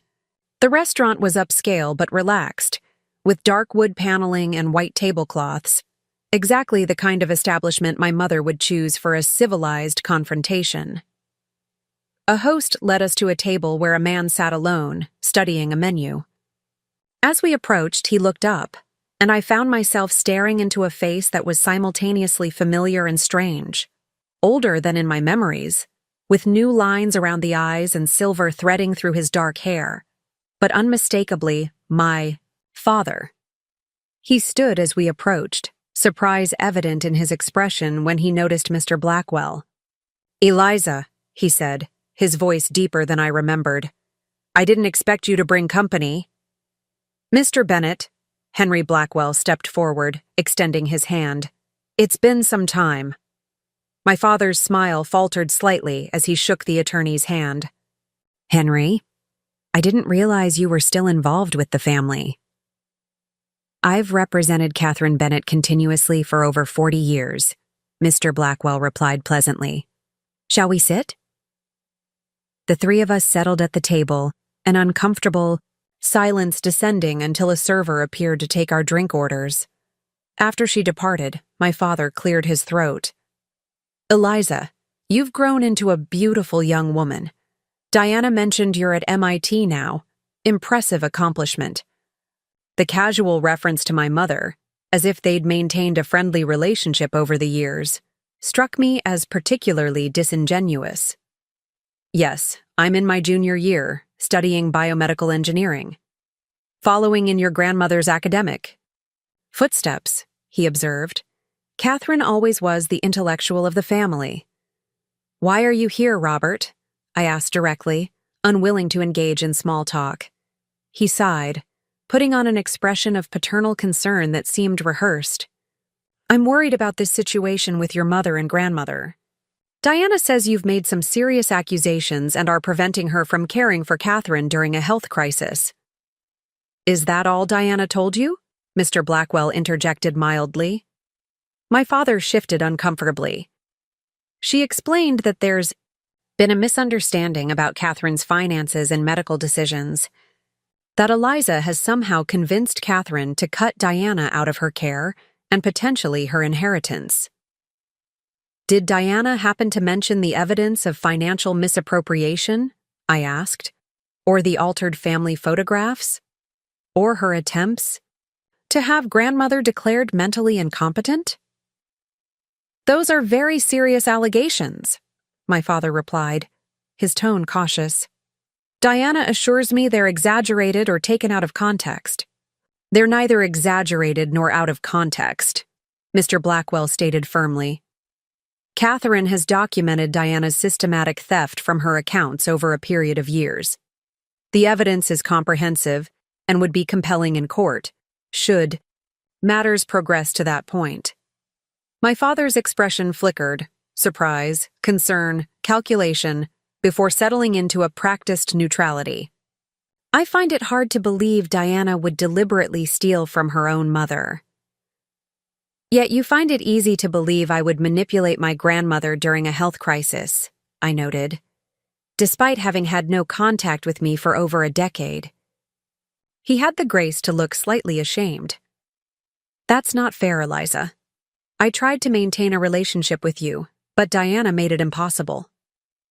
You could have tried harder, I said quietly, voicing the thought I'd shared with grandmother. You don't understand how difficult Diana can be when she feels threatened, he protested. Actually, I understand that better than anyone, I countered. I've lived with her manipulation my entire life. Our drinks arrived, creating a momentary pause in the conversation. After the server departed, my father leaned forward, lowering his voice. Look, I know I haven't been the father you deserved. That's on me, and I'm sorry. But I'm here now because I care about you and want to help resolve this situation before it destroys what's left of our family. What exactly are you proposing? Mr. Blackwell asked. A compromise, my father replied. Diana is willing to drop the issue of Catherine's competency if Eliza will agree to joint decision-making regarding Catherine's care and financial affairs. I nearly laughed at the audacity. Joint decision-making with the person who's been stealing from grandmother and trying to erase me from the family? That's not a compromise. It's a surrender. Diana has agreed to financial oversight going forward, he insisted. She acknowledges there may have been some irregularities in how she managed Catherine's affairs. Irregularities, I repeated incredulously. Is that what we're calling systematic theft now? Eliza, he said, his tone taking on an edge of patronizing concern. You're young and don't understand the complexities of family financial management. What looks like theft to you might simply be informal arrangements between mother and daughter. Catherine's documentation indicates otherwise, Mr. Blackwell interjected. The transfers were neither transparent nor authorized. My father's expression hardened slightly. I'm trying to offer an olive branch here. Diana is prepared to be generous if this matter can be resolved privately. Generous how? I asked, suddenly curious about what my mother had promised him. He hesitated, then sighed. She's willing to adjust the financial arrangements to ensure you receive fair consideration in Catherine's estate planning. And there it was, the true purpose of this meeting. Not reconciliation or family healing, but negotiating my silence in exchange for inheritance. Let me be very clear, I said, leaning forward. This isn't about money for me. It's about protecting grandmother from further exploitation and ensuring she receives the care she deserves from people who genuinely have her best interests at heart. Noble sentiments, my father replied, unable to keep a hint of condescension from his voice. But practically speaking, everyone has a price. Diana thought yours might be a guaranteed portion of Catherine's estate. And what's yours, Robert? I asked quietly. What did Diana promise you for this performance? His expression flickered with genuine surprise, then embarrassment. That's not fair. I'm here because I care about resolving a family conflict. You're here because Diana offered you something, I pressed. What was it? Money? Asset transfers? Debt forgiveness? When he didn't immediately respond, Mr. Blackwell added gently, Robert, if Diana has enticed you into this situation with financial promises, you should know that her access to Catherine's assets has been legally restricted. Any commitments she's made may not be within her power to fulfill. My father's face flushed. This isn't just about money. Diana and I have reconnected. Recently, we're exploring the possibility of reconciliation. The revelation hit me like a physical blow, not just a financial arrangement, but a personal one. My parents, reconciling after nearly 2 decades apart, united in their effort to manipulate me and control grandmother's assets. I see, I said, my voice steadier than I felt. So Diana promised you both money and herself in exchange for your cooperation. You're oversimplifying a complex emotional situation, he protested. I don't think I am. I gathered my purse and stood. Thank you for this illuminating conversation, Robert. It's helped me understand exactly where I stand in your priorities. Exactly where I've always stood. Eliza, wait. He reached for my arm, but I stepped back. You're making a mistake. Diana is prepared to take this to court if necessary. It could get very unpleasant for everyone. Let me worry about that, I replied. Goodbye, Robert. I hope whatever Diana's promised you is worth selling out your daughter, again. As Mr. Blackwell and I walked to the parking lot, he placed a steadying hand on my shoulder. You handled that remarkably well. Did I? I felt hollow, drained by the encounter. It doesn't feel like a victory. It wasn't meant to be, he said gently. Diana orchestrated this meeting to destabilize you emotionally, perhaps to make you doubt yourself or act impulsively. Instead, you maintained your composure and saw through their manipulation. That's no small achievement. Once in his car, Mr. Blackwell turned to me with a serious expression. This development changes our tactical approach. Diana's recruitment of Robert suggests she's escalating beyond legal maneuvering into more personal attacks. What should we do? Precisely what you've been doing. Stay focused on Catherine's care and well-being while allowing the legal protections to do their work. He started the engine. But we should also document everything. Diana and Robert may attempt to create a narrative where you're the unreasonable party. Evidence to the contrary will be important. As we drove toward the rehabilitation center, I gazed out the window at the familiar streets of Westbrook, seeing them with new eyes. This town had never truly felt like home, but now it had become an active battleground, with my grandmother's well-being and my own self-worth as contested territory. Eliza, Mr. Blackwell said as we neared our destination. There's something Catherine asked me to tell you if this situation escalated as it has. Something about her will that might provide some context for Diana and Robert's behavior. I turned to him, curious. What is it? Catherine made significant changes to her will 5 years ago, after confirming Diana's financial misappropriation. Changes that Diana somehow learned about, though not the full details. What kind of changes? The kind that would explain why Diana is fighting so desperately to regain control, and why she'd go so far as to reconnect with Robert to strengthen her position. I thought about grandmother's mysterious Protocol 3, the secret cottage, the hidden documents, all part of a strategy years in the making. Does it have something to do with the family photographs? With Vanessa replacing me? Mr. Blackwell nodded, pulling into the rehabilitation center's parking lot. Everything is connected, Eliza, and I think it's time you understood exactly why your mother has been so determined to erase you from the family narrative. Catherine has always been meticulous about documentation, Mr. Blackwell explained as we walked through the rehabilitation center's entrance. It's a trait that served her well during her academic career and proved invaluable when she began suspecting Diana's financial manipulations. We paused in the lobby, finding a quiet corner away from staff and visitors. I couldn't wait until we reached grandmother's room to hear what he had to tell me. What did she document beyond the financial misappropriation? I asked. Patterns, he replied.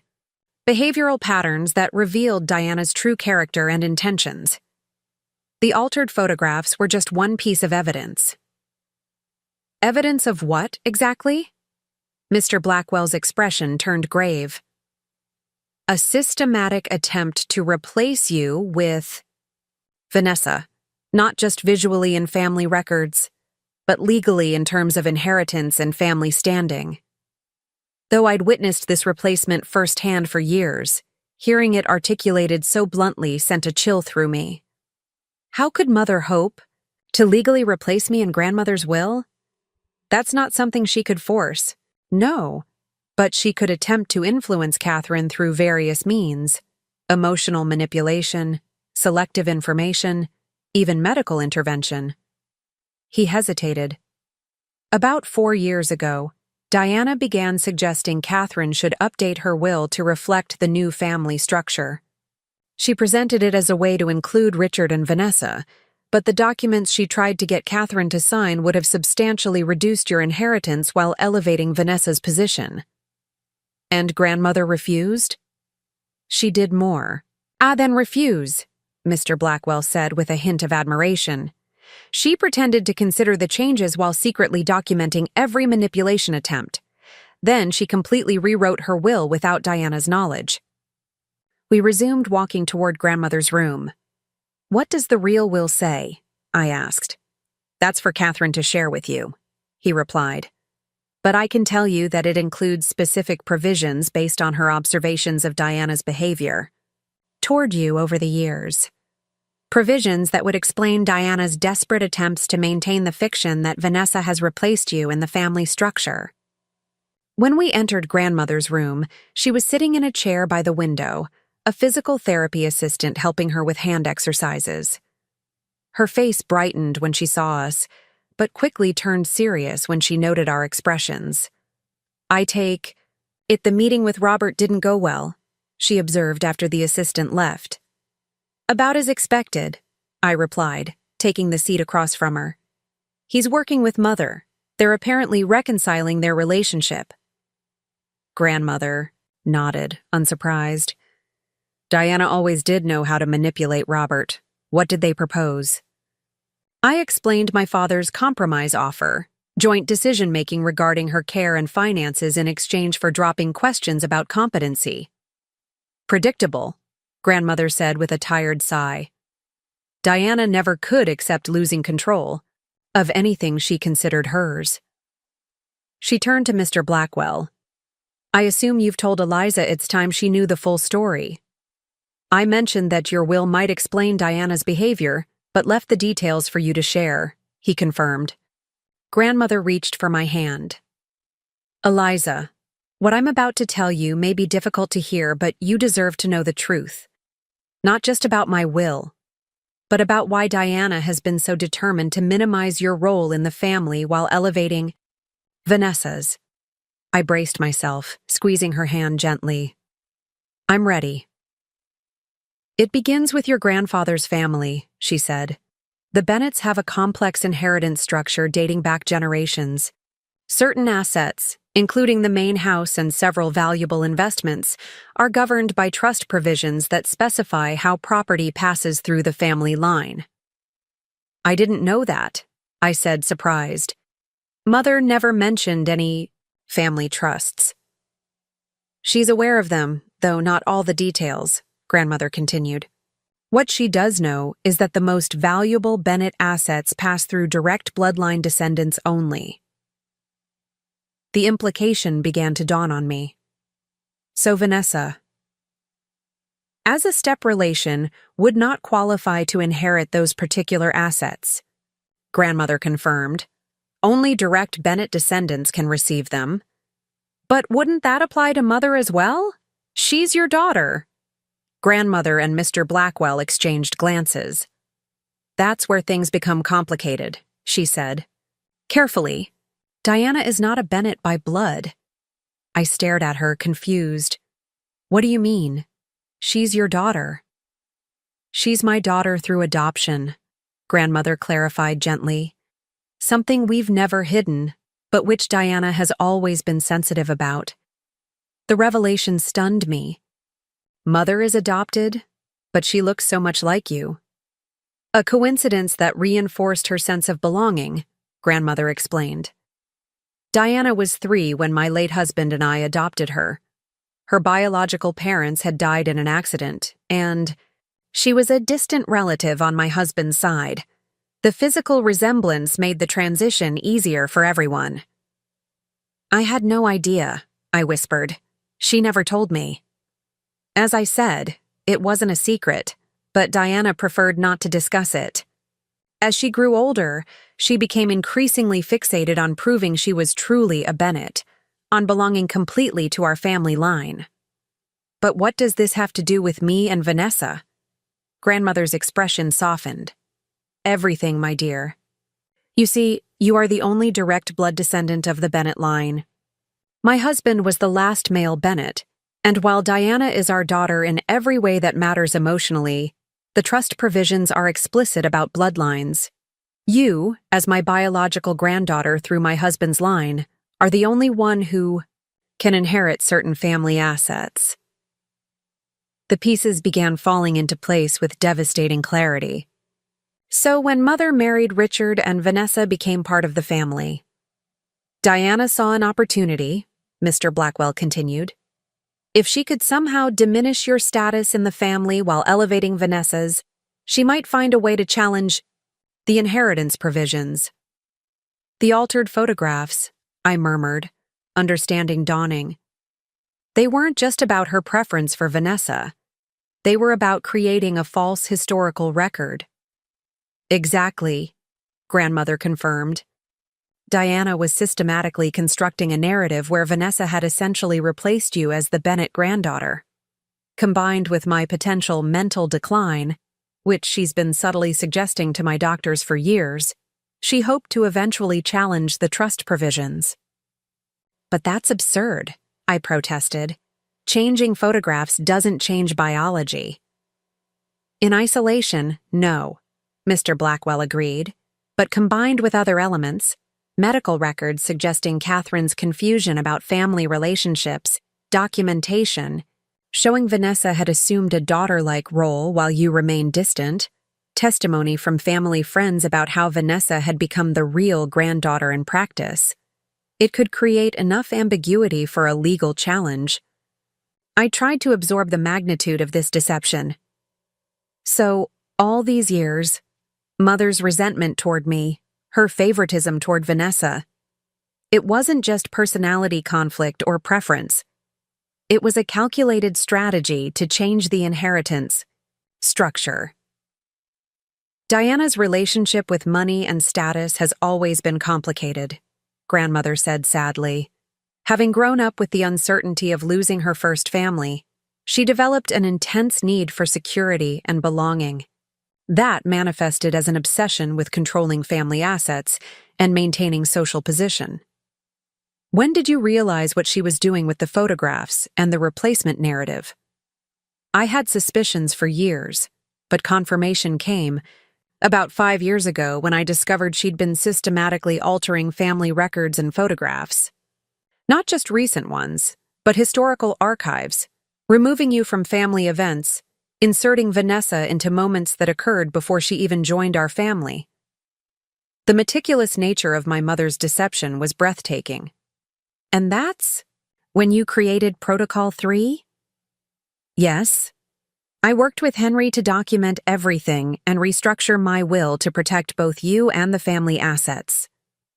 Grandmother's expression grew determined.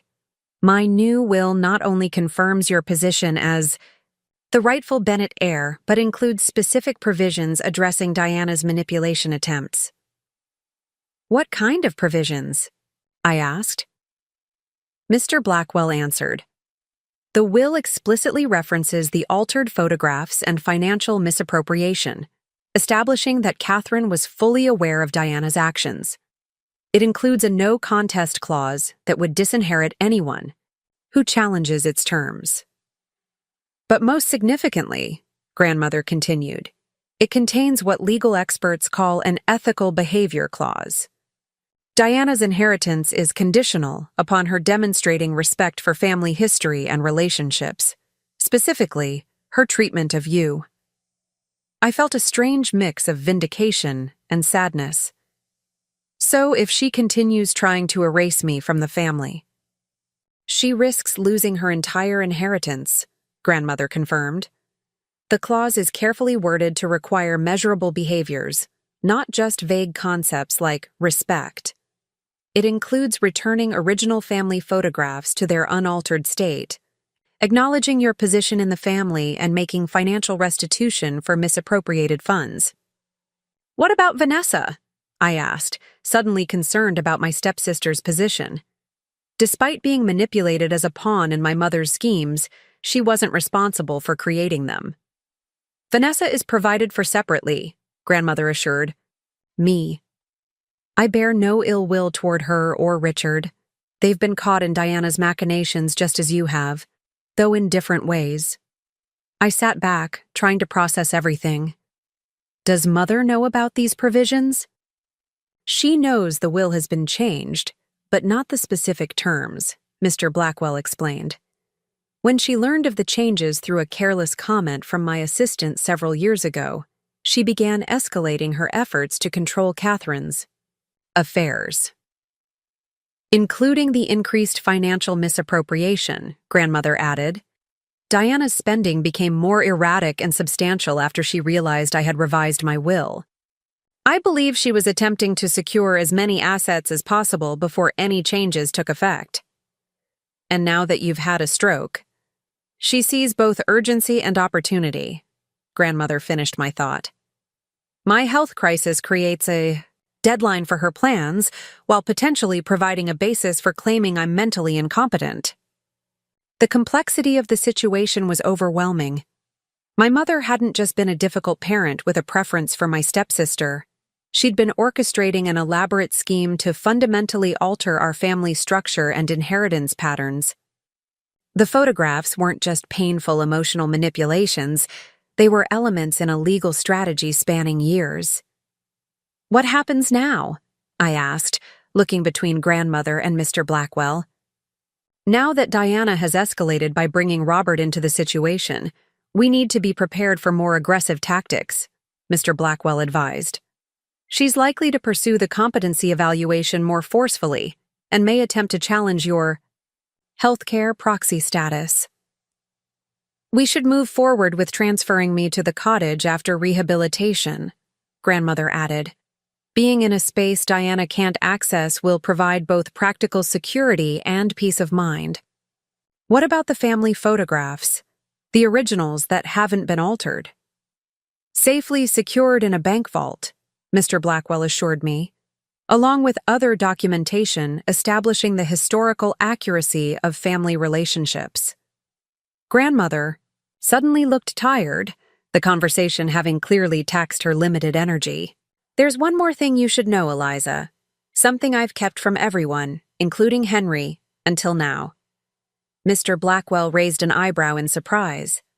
When I first suspected what Diana was doing with the photographs, I installed a small camera in my study, grandmother continued. It captured numerous instances of her searching through my papers, removing family photographs, and in one particularly troubling incident, practicing my signature. You have video evidence. Mr. Blackwell asked, clearly stunned. Yes. The memory cards are in the same hidden compartment where Eliza found the portfolio, in a small envelope marked research notes. Grandmother turned to me. I didn't mention them earlier because I hoped we wouldn't need such definitive evidence against my own daughter. But given Diana's escalation and her recruitment of Robert, I believe we need every protection available. This changes our strategic position considerably, Mr. Blackwell noted. Video evidence of document tampering and attempted forgery would be compelling in any legal proceeding. I never wanted it to come to this, grandmother said softly. Despite everything, Diana is still my daughter. I've spent years hoping she would change, that she would recognize the damage her obsession with status and control was causing. The sorrow in her voice struck me deeply. For all my hurt and anger toward my mother, grandmother had experienced her own profound disappointment.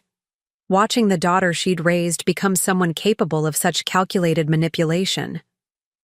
"Do you think she can still change?" I asked, echoing our earlier conversation.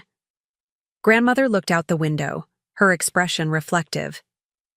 "People can surprise us, Eliza, but meaningful change requires first acknowledging the need for it.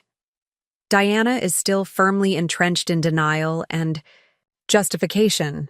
Should I retrieve the memory cards?" "Yes," she decided after a moment, "but let's hope we never need to use them. There's a difference between protecting ourselves and seeking retribution." As our conversation concluded, a therapy assistant arrived to take grandmother to her afternoon physical therapy session. I promised to return the next day after retrieving the memory cards from the hidden compartment. Walking Mr. Blackwell to his car, I felt both clarified and burdened by the revelations. All this time, I thought Mother's treatment of me was because of some fundamental deficiency in who I am, I admitted. That I wasn't pretty enough, social enough, perfect enough to earn her love. A common misunderstanding among children of narcissistic parents, he observed gently.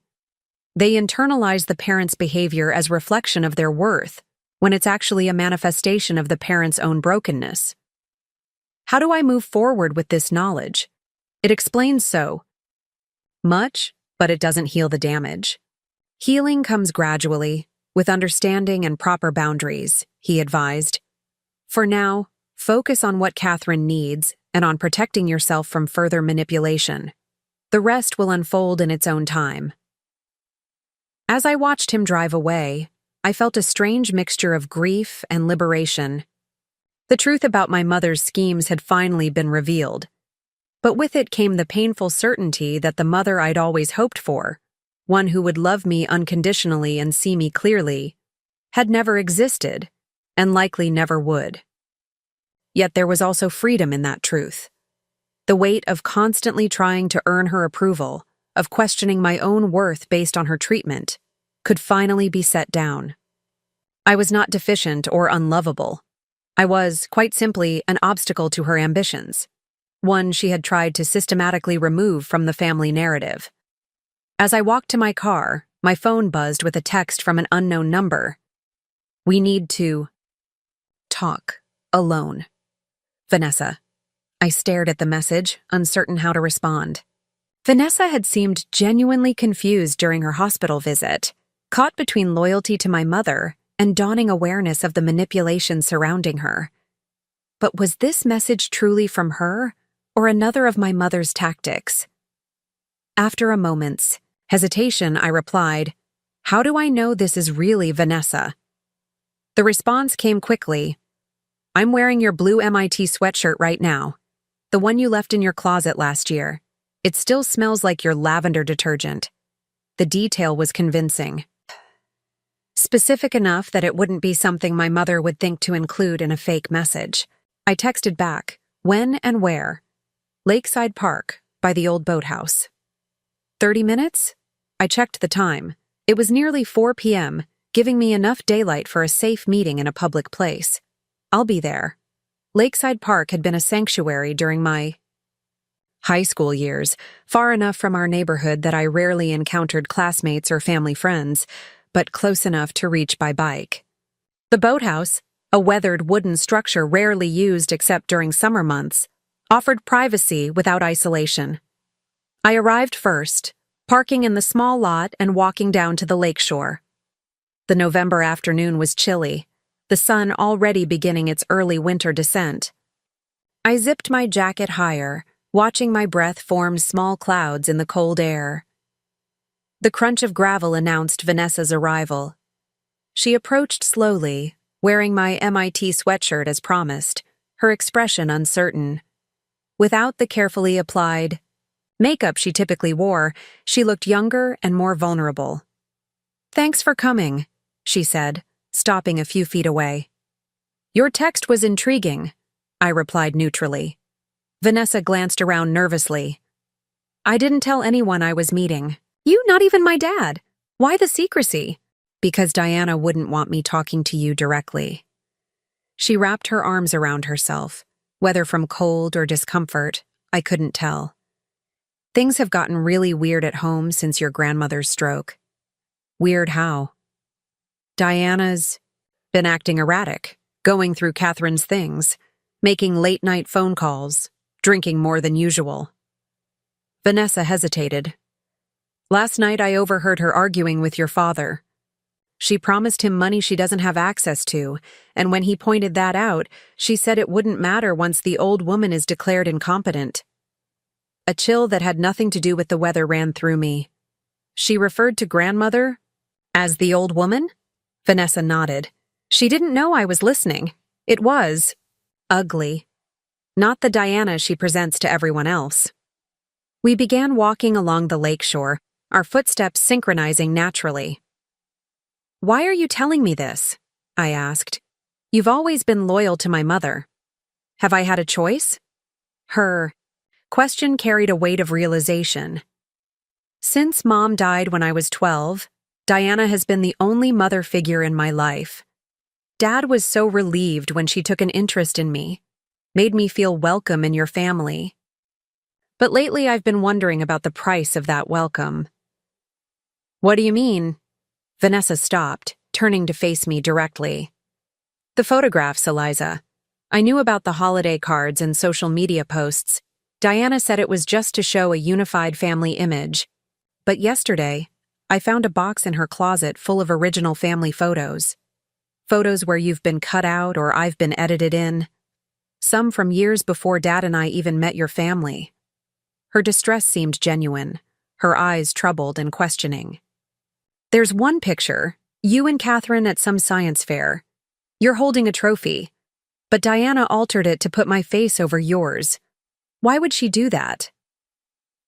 The question hung between us, weighted with years of complex family dynamics. How much did Vanessa know about the Bennett inheritance structure? About Diana's adoption status? About her role as an unwitting pawn in my mother's schemes? It's complicated, I said carefully. Mother has been constructing a specific narrative about our family, one where you've essentially replaced me. But why? Vanessa pressed. I know she prefers me. I'm more like her, more interested in the things she values.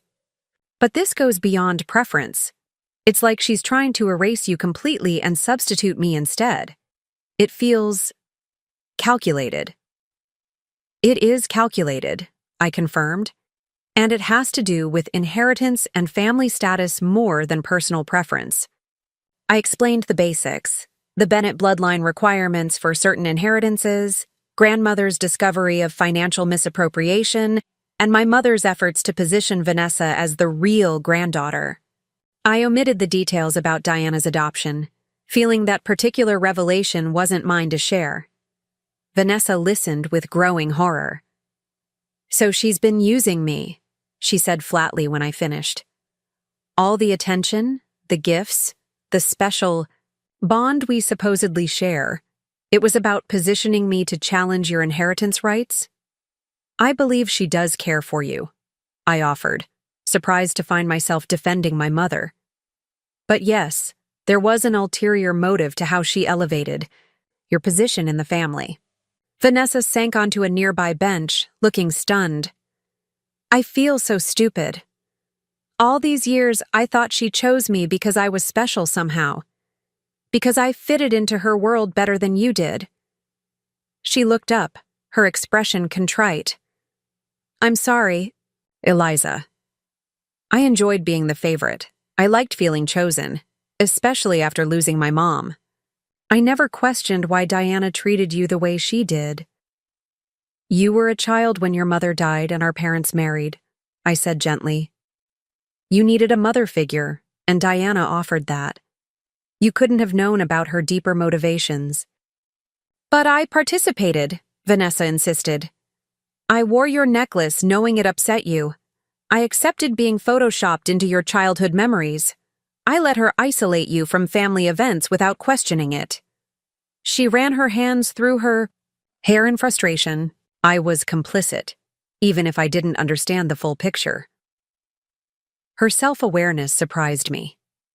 I'd spent so many years viewing Vanessa as an extension of my mother, willing participant in my erasure, happy beneficiary of my exclusion, that I'd never considered she might be another victim of Diana's manipulation.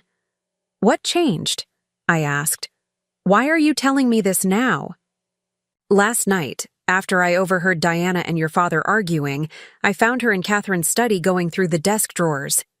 When I asked what she was looking for, she said evidence of mental decline that could help establish a case for guardianship. Vanessa's voice dropped lower. She asked me if I would be willing to testify that I'd noticed Catherine seeming confused about who I was, mistaking me for you sometimes. And would you? I asked, suddenly concerned. No, Vanessa said firmly. That would be a lie. Catherine has always been completely clear about who everyone is. Besides, she hesitated. I don't want to be part of hurting your grandmother. She's always been kind to me, even when she clearly saw through what Diana was doing. We sat in silence for a moment, watching the last sunlight glint off the lake's surface. Finally, Vanessa spoke again, her voice small but determined. What can I do to help? The question caught me off guard. You want to help us against my mother? I want to do what's right, she clarified. Diana's behavior is, it's not okay, Eliza, using me to replace you, stealing from Catherine, trying to manipulate medical and legal processes. It's wrong.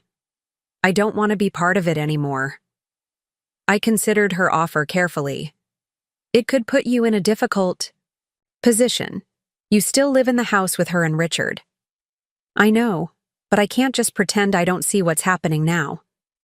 She straightened her shoulders. Besides, I'm 20 years old. I can move out if things get too uncomfortable. Where would you go? I've been saving from my modeling jobs. Not enough for anything fancy, but I could get a small apartment, if necessary. She gave a wry smile. Diana doesn't know about my separate bank account. She thinks all my earnings go into the account she helped set up. Another small act of independence from someone I'd assumed was entirely under my mother's influence. Perhaps I'd underestimated Vanessa as much as my mother had underestimated me. If you're serious about helping, I said, making a decision, there's something specific you could do. I explained about the memory cards grandmother had mentioned, the video evidence hidden in the secret compartment of her desk. I need to retrieve them, but Diana might be watching the house now, especially after my visit yesterday. I could get them for you, Vanessa offered immediately. Diana won't suspect me of looking for anything important. She thinks I'm completely on her side. Are you sure? If she caught you? I'll be careful, Vanessa promised. And I'm a better actress than Diana gives me credit for. All those modeling jobs have taught me something about performing convincingly. We developed a plan. Vanessa would return home and find an opportunity to access grandmother's desk when the house was quiet. Once she retrieved the memory cards, she would text me to arrange another meeting. There's one more thing you should know, I said as we prepared to leave. Grandmother has made arrangements to move to a different property after rehabilitation. She won't be returning to the family home. Vanessa nodded, unsurprised. I wouldn't either, if I were her. She hesitated. What will happen to the house? It's Catherine's property, isn't it? Yes. It belongs to grandmother. I don't know what her long-term plans are for it. I didn't mention the Bennett Trust or the bloodline inheritance requirements, still cautious about sharing too much. Diana will be furious if she has to move out, Vanessa observed. The address, the neighborhood, they're central to her social identity. That's grandmother's decision to make, not mine. Vanessa studied me for a moment. You're being kinder about all this than most people would be in your position. Diana has treated you terribly for years, yet you're not seeking revenge. Revenge isn't my goal, I said honestly. I just want grandmother to be safe and properly cared for, and I want the manipulation to stop, the altered photos, the financial exploitation, all of it. And what about me? Vanessa asked quietly. After everything settles, where do I fit in your life? In the family? The question was surprisingly vulnerable. Despite years of resentment, I found myself responding with empathy rather than hostility. That's partly up to you. We've both been manipulated by my mother, just in different ways. Maybe it's time we defined our relationship for ourselves, not through her lens. A tentative smile crossed Vanessa's face. I'd like that. As we parted in the parking lot, Vanessa surprised me with a quick, awkward hug. I'll text you once. I have the memory cards, she promised. I watched her drive away, feeling cautiously optimistic about our unexpected alliance, yet concerned about the risks she was taking. If my mother discovered Vanessa's change of loyalty, her reaction would likely be swift and severe. Back at my hotel, I updated Mr. Blackwell via a carefully worded email, explaining that I had a potential ally in retrieving the memory cards but omitting specific details in case the communication was intercepted.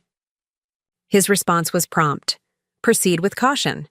Diana may be monitoring all communications. We'll meet you tomorrow at 10 a.m. at the previously discussed location to review next steps. That night, I slept fitfully, my dreams filled with distorted family photographs where faces shifted and changed, identities blurring into one another in disturbing ways. I woke early, checking my phone immediately for messages from Vanessa, but found none. After a quick breakfast in the hotel restaurant, I drove to the rehabilitation center, arriving just as grandmother was finishing her morning therapy session.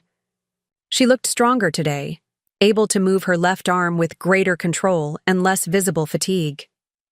You seem preoccupied, she observed as the therapist helped her back to her room.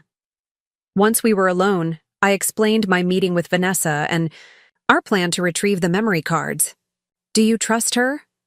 Grandmother asked, her expression thoughtful. I'm not sure, I admitted. She seems genuinely disturbed by what she's discovered about Mother's behavior, but they've been close for years. It's hard to know where her true loyalty lies. People surprise us, Grandmother said, echoing her earlier wisdom. Sometimes for the worse, sometimes for the better. Vanessa has been influenced by Diana since she was a vulnerable child grieving her mother. Finding her own moral compass is an important step in her development. But is it worth the risk if Mother catches her searching the desk? The memory cards are important evidence, but not worth putting Vanessa in danger, Grandmother E. decided. Call her and tell her to abort the plan. We'll find another way. Before I could reach for my phone, it buzzed with an incoming text. From Vanessa. Got them.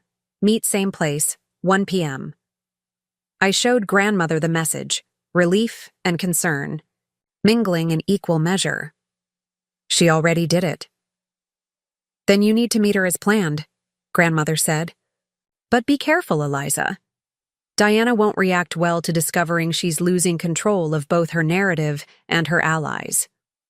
As I prepared to leave, a nurse entered with medication and a gentle reminder that Dr. Joseph Walker, the psychiatrist, was scheduled to evaluate Grandmother at noon. I never agreed to a psychiatric evaluation, Grandmother said firmly. The nurse looked confused. It's on the schedule, ordered by... She checked her tablet. Dr. Powell, your son-in-law? Richard had used his hospital connections to schedule the competency evaluation despite lacking legal authority to do so. Another tactic in my mother's increasingly desperate campaign. Please inform Dr. Walker that I decline the evaluation, Grandmother instructed the nurse. And note in my chart that only medical procedures authorized by my healthcare proxy, Eliza Bennett, are to be performed. The nurse nodded, though she looked uncomfortable with the apparent family conflict. After she left, Grandmother turned, to me with determination in her eyes. We need to accelerate the timeline. Contact Henry immediately and tell him to prepare the cottage. I want to be transferred there as soon as medically feasible, even if it means hiring private rehabilitation services. Are you sure that's wise from a medical perspective? What's unwise is remaining vulnerable to Diana's machinations, Grandmother replied firmly. The rehabilitation center is excellent, but too easily accessed by Diana and her allies. The cottage will provide both the care I need and the security we require. I called Mr. Blackwell from Grandmother's room, explaining the situation and her request. He agreed to make immediate arrangements, including hiring a private nursing service and arranging for specialized equipment to be delivered to the cottage. I'll need a few days to set everything up properly, he cautioned. In the meantime, I suggest you or someone you trust remains with Catherine as much as possible. After assuring Grandmother I would return before the unauthorized psychiatric evaluation was scheduled, I left for my meeting with Vanessa, my mind racing with contingency plans and growing concern about my mother's escalating tactics. The memory cards Vanessa had retrieved might provide powerful evidence of Diana's manipulation, but they also represented a significant escalation in our conflict. Once my mother discovered they were missing, she would realize the extent of Grandmother's documentation of her activities, and her response would likely be both immediate and extreme. The old boathouse came into view as I approached our meeting. Spot. Its weathered wood reflecting decades of lakeside storms and summer sun. Vanessa was already there, sitting on a bench overlooking the water, her posture tense and alert. When she saw me, she stood quickly. I think Diana might suspect something, she said without preamble. She was asking strange questions this morning about whether I'd been in Catherine's rooms. Did she see you with the memory cards? No, I was careful. But she knows I visited Catherine at the hospital and seems paranoid about what we might have discussed. Vanessa reached into her pocket and withdrew a small envelope. Here they are, 4 micro SD cards labeled by date ranges. I took the envelope, feeling the weight of its contents beyond the physical, evidence that might finally end my mother's manipulations, but could also irrevocably fracture whatever remained of our family. Thank you for doing this, I said. I know. It wasn't easy. Vanessa hesitated, then pulled something else from her jacket, a folded photograph. I found this while I was searching for the memory cards. It fell out of one of Catherine's books. She handed me the photo, a faded color image of my grandmother, much younger, holding an infant. On the back, in Grandmother's elegant script, Elizabeth Sophia Bennet, 3 days old, the true Bennet heir and my heart's delight, September 1999. She kept this hidden, Vanessa said softly, away from Diana's alterations. I traced the image with my finger, touched by both the sentiment and the precaution. Grandmother had preserved evidence of my place in the family, anticipating my mother's efforts to erase it. There's something else you should know, Vanessa continued, her voice lower. After I got the memory cards this morning, I overheard Diana on the phone with someone at the hospital. She was insistent about moving Catherine to a different facility, one called Meadowbrook Care Center. The name sent a chill through me. Meadowbrook is a long-term care facility for patients with dementia and cognitive impairments. Grandmother doesn't need that kind of care. Diana told them Catherine was experiencing significant confusion and that her current doctors were overlooking serious cognitive decline. She mentioned Richard would be providing supporting medical documentation. My alarm grew. She's trying to have Grandmother committed to a memory care facility to strengthen her case for guardianship. I pulled out my phone. I need to warn Mr. Blackwell. There's more, Vanessa said, placing her hand on my arm. They're planning to do it today. Diana said something about after the evaluation confirms what we already know. The unauthorized psychiatric evaluation scheduled for noon, it wasn't just an assessment. It was part of a coordinated plan to have Grandmother transferred immediately afterward. using Richard's medical connections to override normal protocols. "I need to get back to the rehabilitation center," I said urgently. "They're trying to remove grandmother before her legal protections can be fully implemented." "I'll drive you," Vanessa offered. "My car's closer." As we hurried to the parking lot, my phone rang. The rehabilitation center's number. My stomach dropped as I answered. "Ms. Bennett? This is Nurse Marquez from Westbrook Rehabilitation. I'm calling because your grandmother is quite upset." Diana Bennett arrived with transfer papers signed by Dr. Powell, insisting Catherine needs to be moved to Meadowbrook immediately for specialized care. "That transfer is not authorized," I said firmly. "I'm her healthcare proxy. No transfers should occur without my signature." "That's what Mrs. Bennett Sr. is saying," the nurse confirmed. "But Mrs. Diana Bennett has documentation claiming the healthcare proxy was signed during a period of cognitive impairment and is invalid pending review." "That's completely false," I insisted, my voice rising. "Please don't allow any transfer until I arrive. I'm on my way now with legal documentation of my status." "I'll inform the supervisor," the nurse promised. "But you should know that Dr. Walker is currently evaluating Mrs. Bennett, and Diana is insisting the transfer proceed based on his recommendations." "Stall them," I urged. "I'll be there in 15 minutes. As Vanessa drove at the edge of the speed limit, I called Mr. Blackwell, quickly explaining the situation. "I'm already at the rehabilitation center," he informed me, his voice tight, with controlled anger. Diana arrived with Robert and Richard, all three presenting an intimidating front to the staff. I've shown them the healthcare proxy documentation, but Diana is claiming it was executed under undue influence. "We're almost there," I assured him. "Don't let them move grandmother." "I've contacted the facility's legal department and the police," he said. "But hurry, Eliza. Diana is becoming increasingly agitated, and the staff seems unsure how to proceed with conflicting claims." When we arrived at the rehabilitation center, the atmosphere was tense. A security guard stood outside grandmother's room, while raised voices could be heard from inside. Mr. Blackwell met us in the corridor. "The situation has escalated," he said gravely.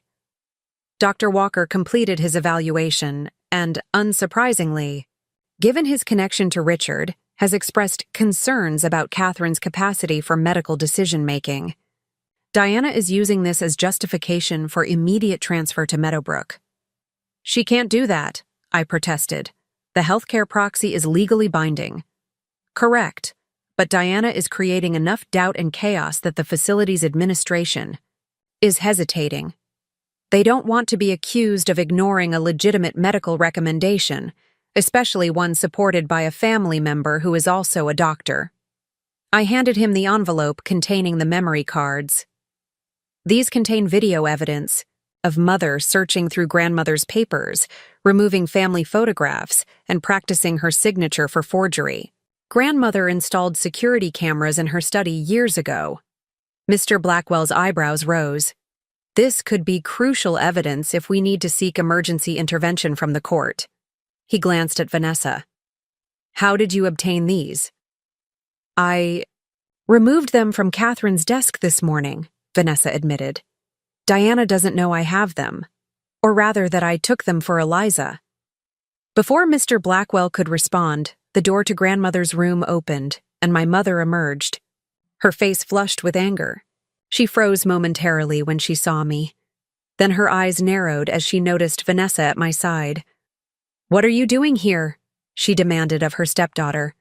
"I told you to stay home." "I came to help Eliza," Vanessa replied, her voice steady, despite her obvious nervousness. "What you're doing is wrong, Diana." My mother's expression shifted from surprise to cold fury. "I see. You've chosen sides against your own family." "I've chosen what's right," Vanessa countered.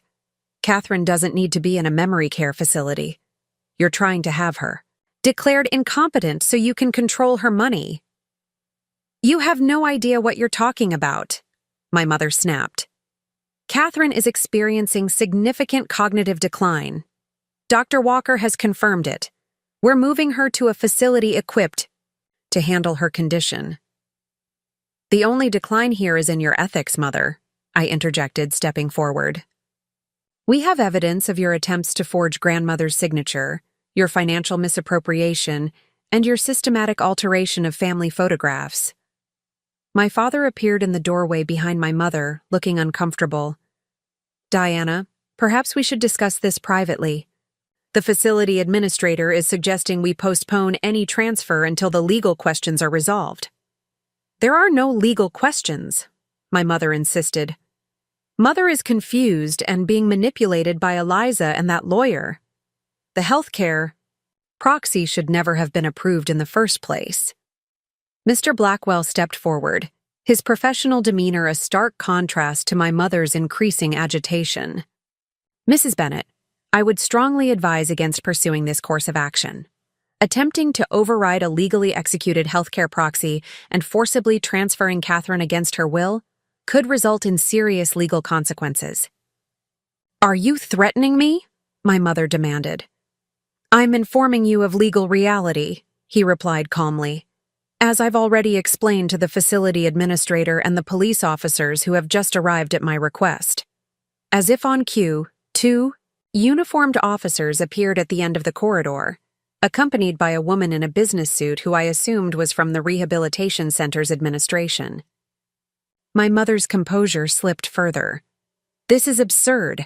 I'm trying to protect my mother from exploitation by my estranged daughter and an unscrupulous lawyer. Perhaps we should all speak with the police present, Mr. Blackwell suggested. I'm sure they would be interested in reviewing the evidence of financial misappropriation and attempted forgery. The mention of evidence seemed to startle my father. What evidence? He asked, looking between Mr. Blackwell and my mother. Video. Recordings, I explained, watching my mother's face. Grandmother installed security cameras in her study years ago. They captured Mother searching through her papers, removing photographs, and practicing grandmother's signature. The blood drained from my mother's face. That's an invasion of privacy. She can't record people without their knowledge. In her own private study? Mr. Blackwell raised an eyebrow. I believe the courts would find that perfectly legal, especially given the documented pattern of financial exploitation that preceded it. Richard emerged from grandmother's room, his expression grave. Diana, we need to stop this now. Police are asking about financial transactions between your accounts and Catherine's, things I wasn't aware of. My mother turned on him, her carefully constructed facade crumbling completely. Don't you dare back out now. We had an agreement. Your practice is on the line too. Richard flinched at the public acknowledgement of his complicity. I agreed to help with Catherine's care, not to falsify medical recommendations or participate in financial impropriety. The administrators and police moved closer, their expressions growing more concerned as they witnessed the increasingly chaotic confrontation. Perhaps we should continue this discussion in a more private setting, one of the officers suggested, gesturing toward a conference room across the hall.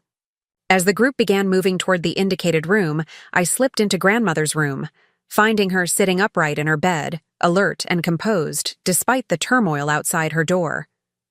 I heard everything, she said before I could speak. Diana has overplayed her hand. Are you all right? Did Dr. Walker upset you with his evaluation? Grandmother smiled grimly. Dr. Walker made the mistake of assuming I'm a frail old woman easily intimidated by medical jargon. I recorded our entire conversation on my phone. Another piece of evidence showing his evaluation was neither thorough nor objective. I shook my head in admiration.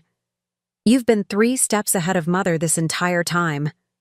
Not always, she admitted, but I learned from my mistakes. Diana's behavior has been escalating for years. I simply prepared accordingly. We were interrupted by Mr. Blackwell, who entered looking both relieved and grave. The immediate crisis has been averted. The facility has confirmed they will not authorize any transfer without Eliza's approval as healthcare proxy. The police have taken preliminary statements regarding the financial irregularities and have requested formal documentation. And Diana? Grandmother asked, currently giving a rather incoherent statement to the officers, alternating between denial, justification, and accusations against you and Eliza. He sat in the visitor's chair, suddenly looking his age. Catherine, this has moved beyond family conflict into potential criminal territory. The officers are discussing possible charges of attempted elder abuse, financial exploitation, and conspiracy to commit fraud. Grandmother closed her eyes briefly, a flicker of pain crossing her features. I never wanted this to reach such extremes. Despite everything, she is still my daughter. What happens now? I asked quietly. That depends partly on you and Catherine, Mr. Blackwell replied. As the victims of Diana's actions, your willingness to press charges will significantly influence the legal proceedings. Grandmother and I exchanged glances, a silent communication passing between us. The weight of family bonds against the need for accountability, the pain of betrayal against the possibility of redemption. I don't want Mother to go to prison, I said finally, but I do want the manipulation to stop, completely and permanently. I agree, Grandmother said. Legal consequences may be necessary, but they should be focused on protection and rehabilitation rather than punishment alone. Mr. Blackwell nodded. I'll communicate that perspective to the authorities. In the meantime, I've expedited arrangements for the cottage. We can have you transferred there tomorrow, with full-time nursing care and security measures in place. After he left to speak with the police, Vanessa entered hesitantly. Is it okay if I come in? Grandmother extended her hand. Of course, dear. You've shown remarkable courage today. Vanessa approached the bed, her eyes red-rimmed from suppressed tears. I'm so sorry for my part in all this. I should have questioned things sooner. You were a child when Diana began manipulating you, Grandmother said gently. Recognizing the truth now and choosing to act on it shows significant moral strength. What will happen to my dad? Vanessa asked, her voice small. He was involved in this too. Richard's role appears less central than Diana's, I observed. He followed her lead rather than initiating the deception. That doesn't excuse his actions, Grandmother noted, but it may affect how the authorities view his culpability. We sat together in thoughtful silence until a soft knock at the door announced the arrival of one of the police officers, requesting formal statements from each of us. The process was exhausting but necessary, the officer taking detailed notes about the altered photographs, financial discrepancies, and Diana's escalating attempts to have Grandmother declared incompetent.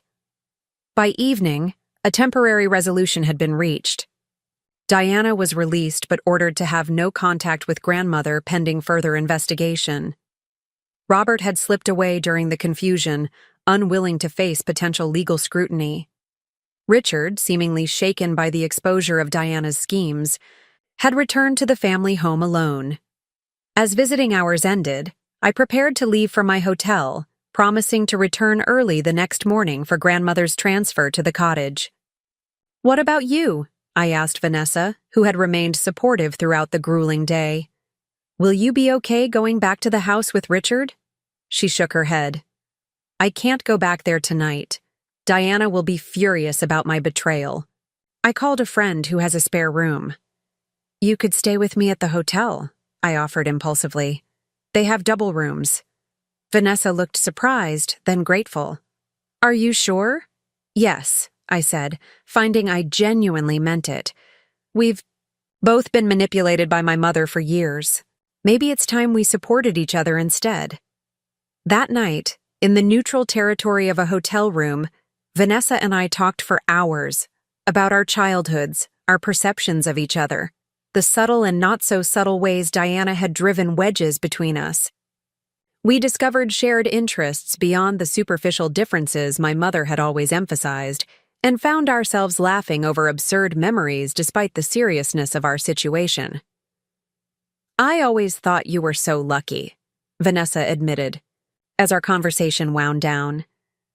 "To have this amazing grandmother who believed in you completely, to be so smart and focused, to know exactly who you are. And I envied your social ease," I confessed. "The way you could walk into a room and immediately connect with people. How you seemed to effortlessly earn Mother's approval when I could never manage it."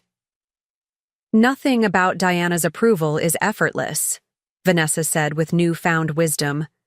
"It always comes with strings and conditions. I was just willing to meet those conditions because I so desperately wanted a mother after losing mine." The next morning, we arrived at the rehabilitation center to find grandmother already dressed and prepared for transfer, her few personal belongings packed neatly in the overnight bag I'd brought days earlier. "The cottage is ready," Mr. Blackwell announced when he joined us. "Private nursing staff, security system, and all necessary medical equipment in place. The rehabilitation center has approved outpatient therapy services." As we helped grandmother into the transport van, a familiar car pulled into the parking lot. My mother emerged, ignoring the restraining order that prohibited her from approaching grandmother. "Mother," she called, hurrying toward us. "You can't seriously be leaving. We need to talk about this as a family." Mr. Blackwell stepped between them. "Mrs. Bennett, you've been ordered to have no contact with Catherine. Please don't force." "Me to call the police!" My mother's gaze swept past him, fixing on me with cold fury, then shifting to Vanessa with naked betrayal. "So this is how it ends? My own family conspiring against me?" "This isn't a conspiracy, Diana," grandmother said wearily. "It's the natural consequence of years of manipulation and deception. You created this situation through your own actions." "I was protecting our family legacy," my mother insisted.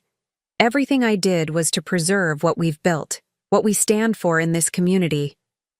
"No," I said quietly. "You were protecting your image and your access to money that wasn't yours. The family you claim to value so highly was just a tool for your ambitions." My mother's composed mask slipped completely, revealing the desperate woman beneath. "You have no idea what I've sacrificed, the humiliations I've endured. I deserve to be recognized as a true Bennett, not just some charity case they took in. Out of obligation!" Her words hung in the air, the raw pain of her adoption status finally exposed. Vanessa looked confused, while grandmother's expression softened with a complex mixture of compassion and resolve. "Diana," grandmother said gently, "you were never a charity case.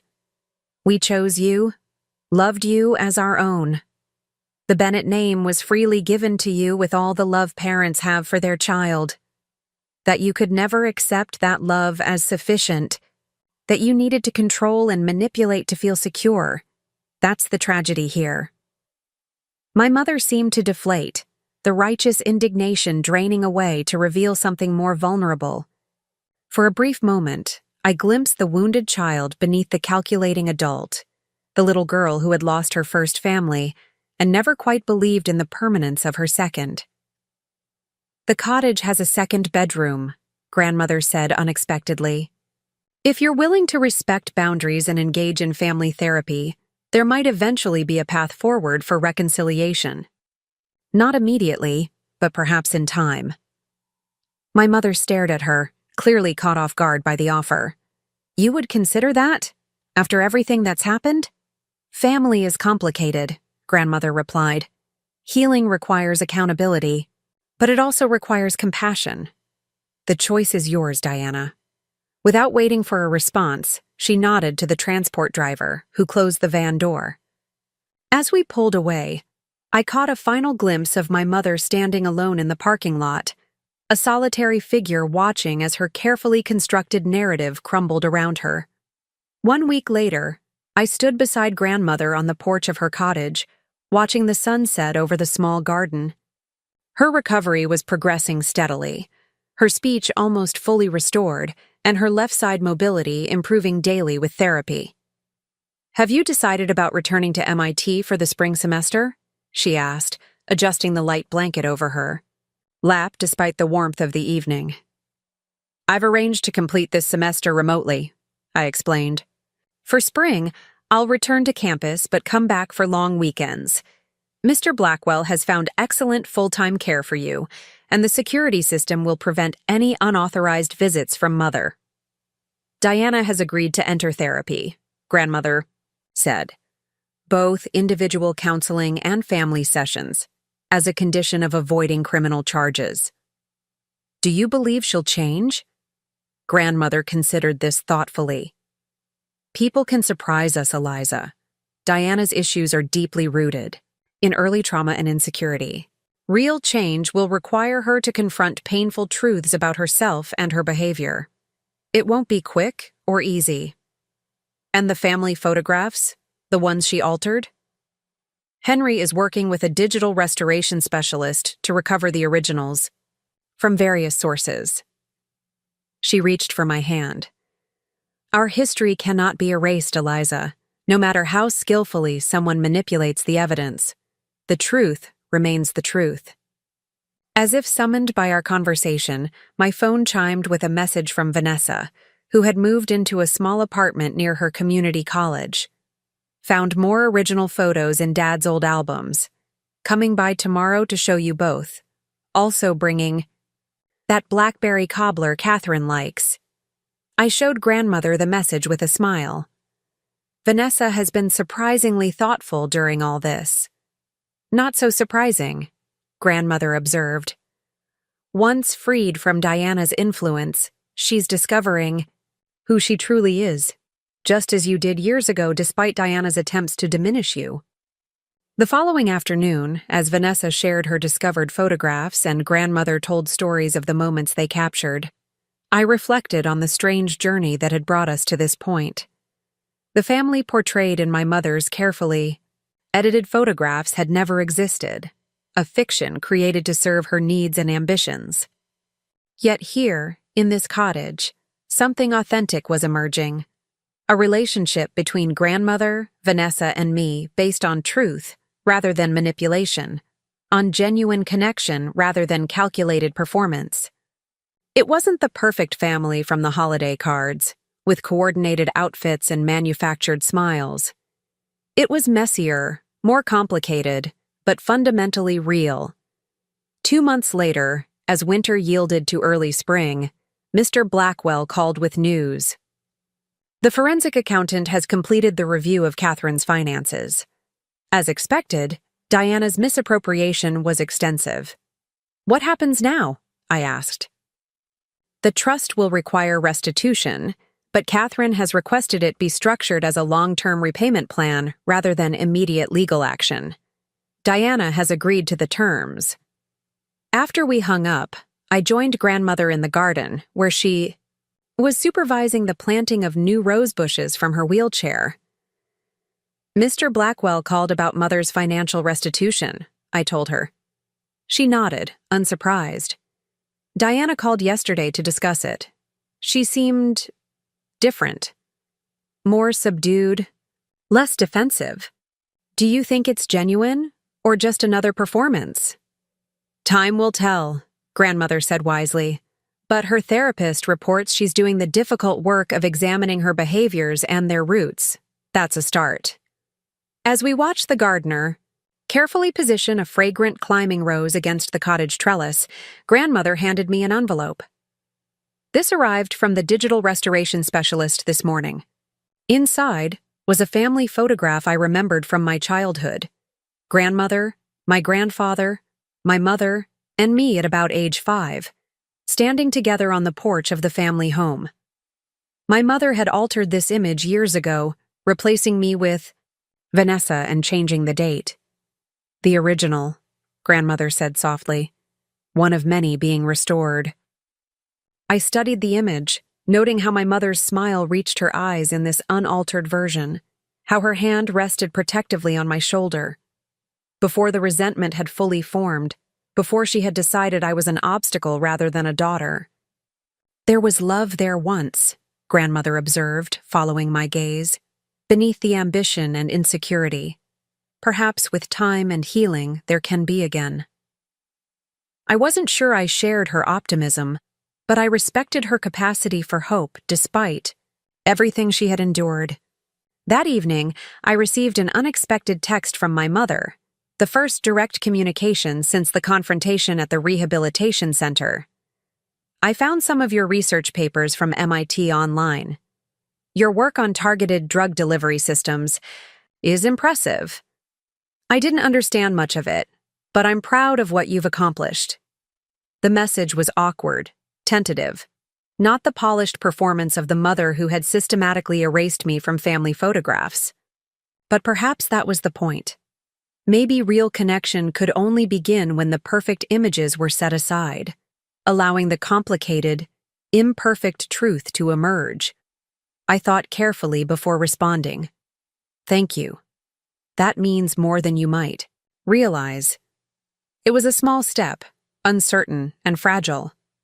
But like the newly planted roses in grandmother's garden, sometimes growth begins not with grand gestures, but with the quiet, persistent push toward light after a long, dark winter. Up next, you've got 2 more standout stories right on your screen. If this one hit the mark, you won't want to pass these up. Just click and check them out. And don't forget to subscribe and turn on the notification bell so you don't miss any upload from us.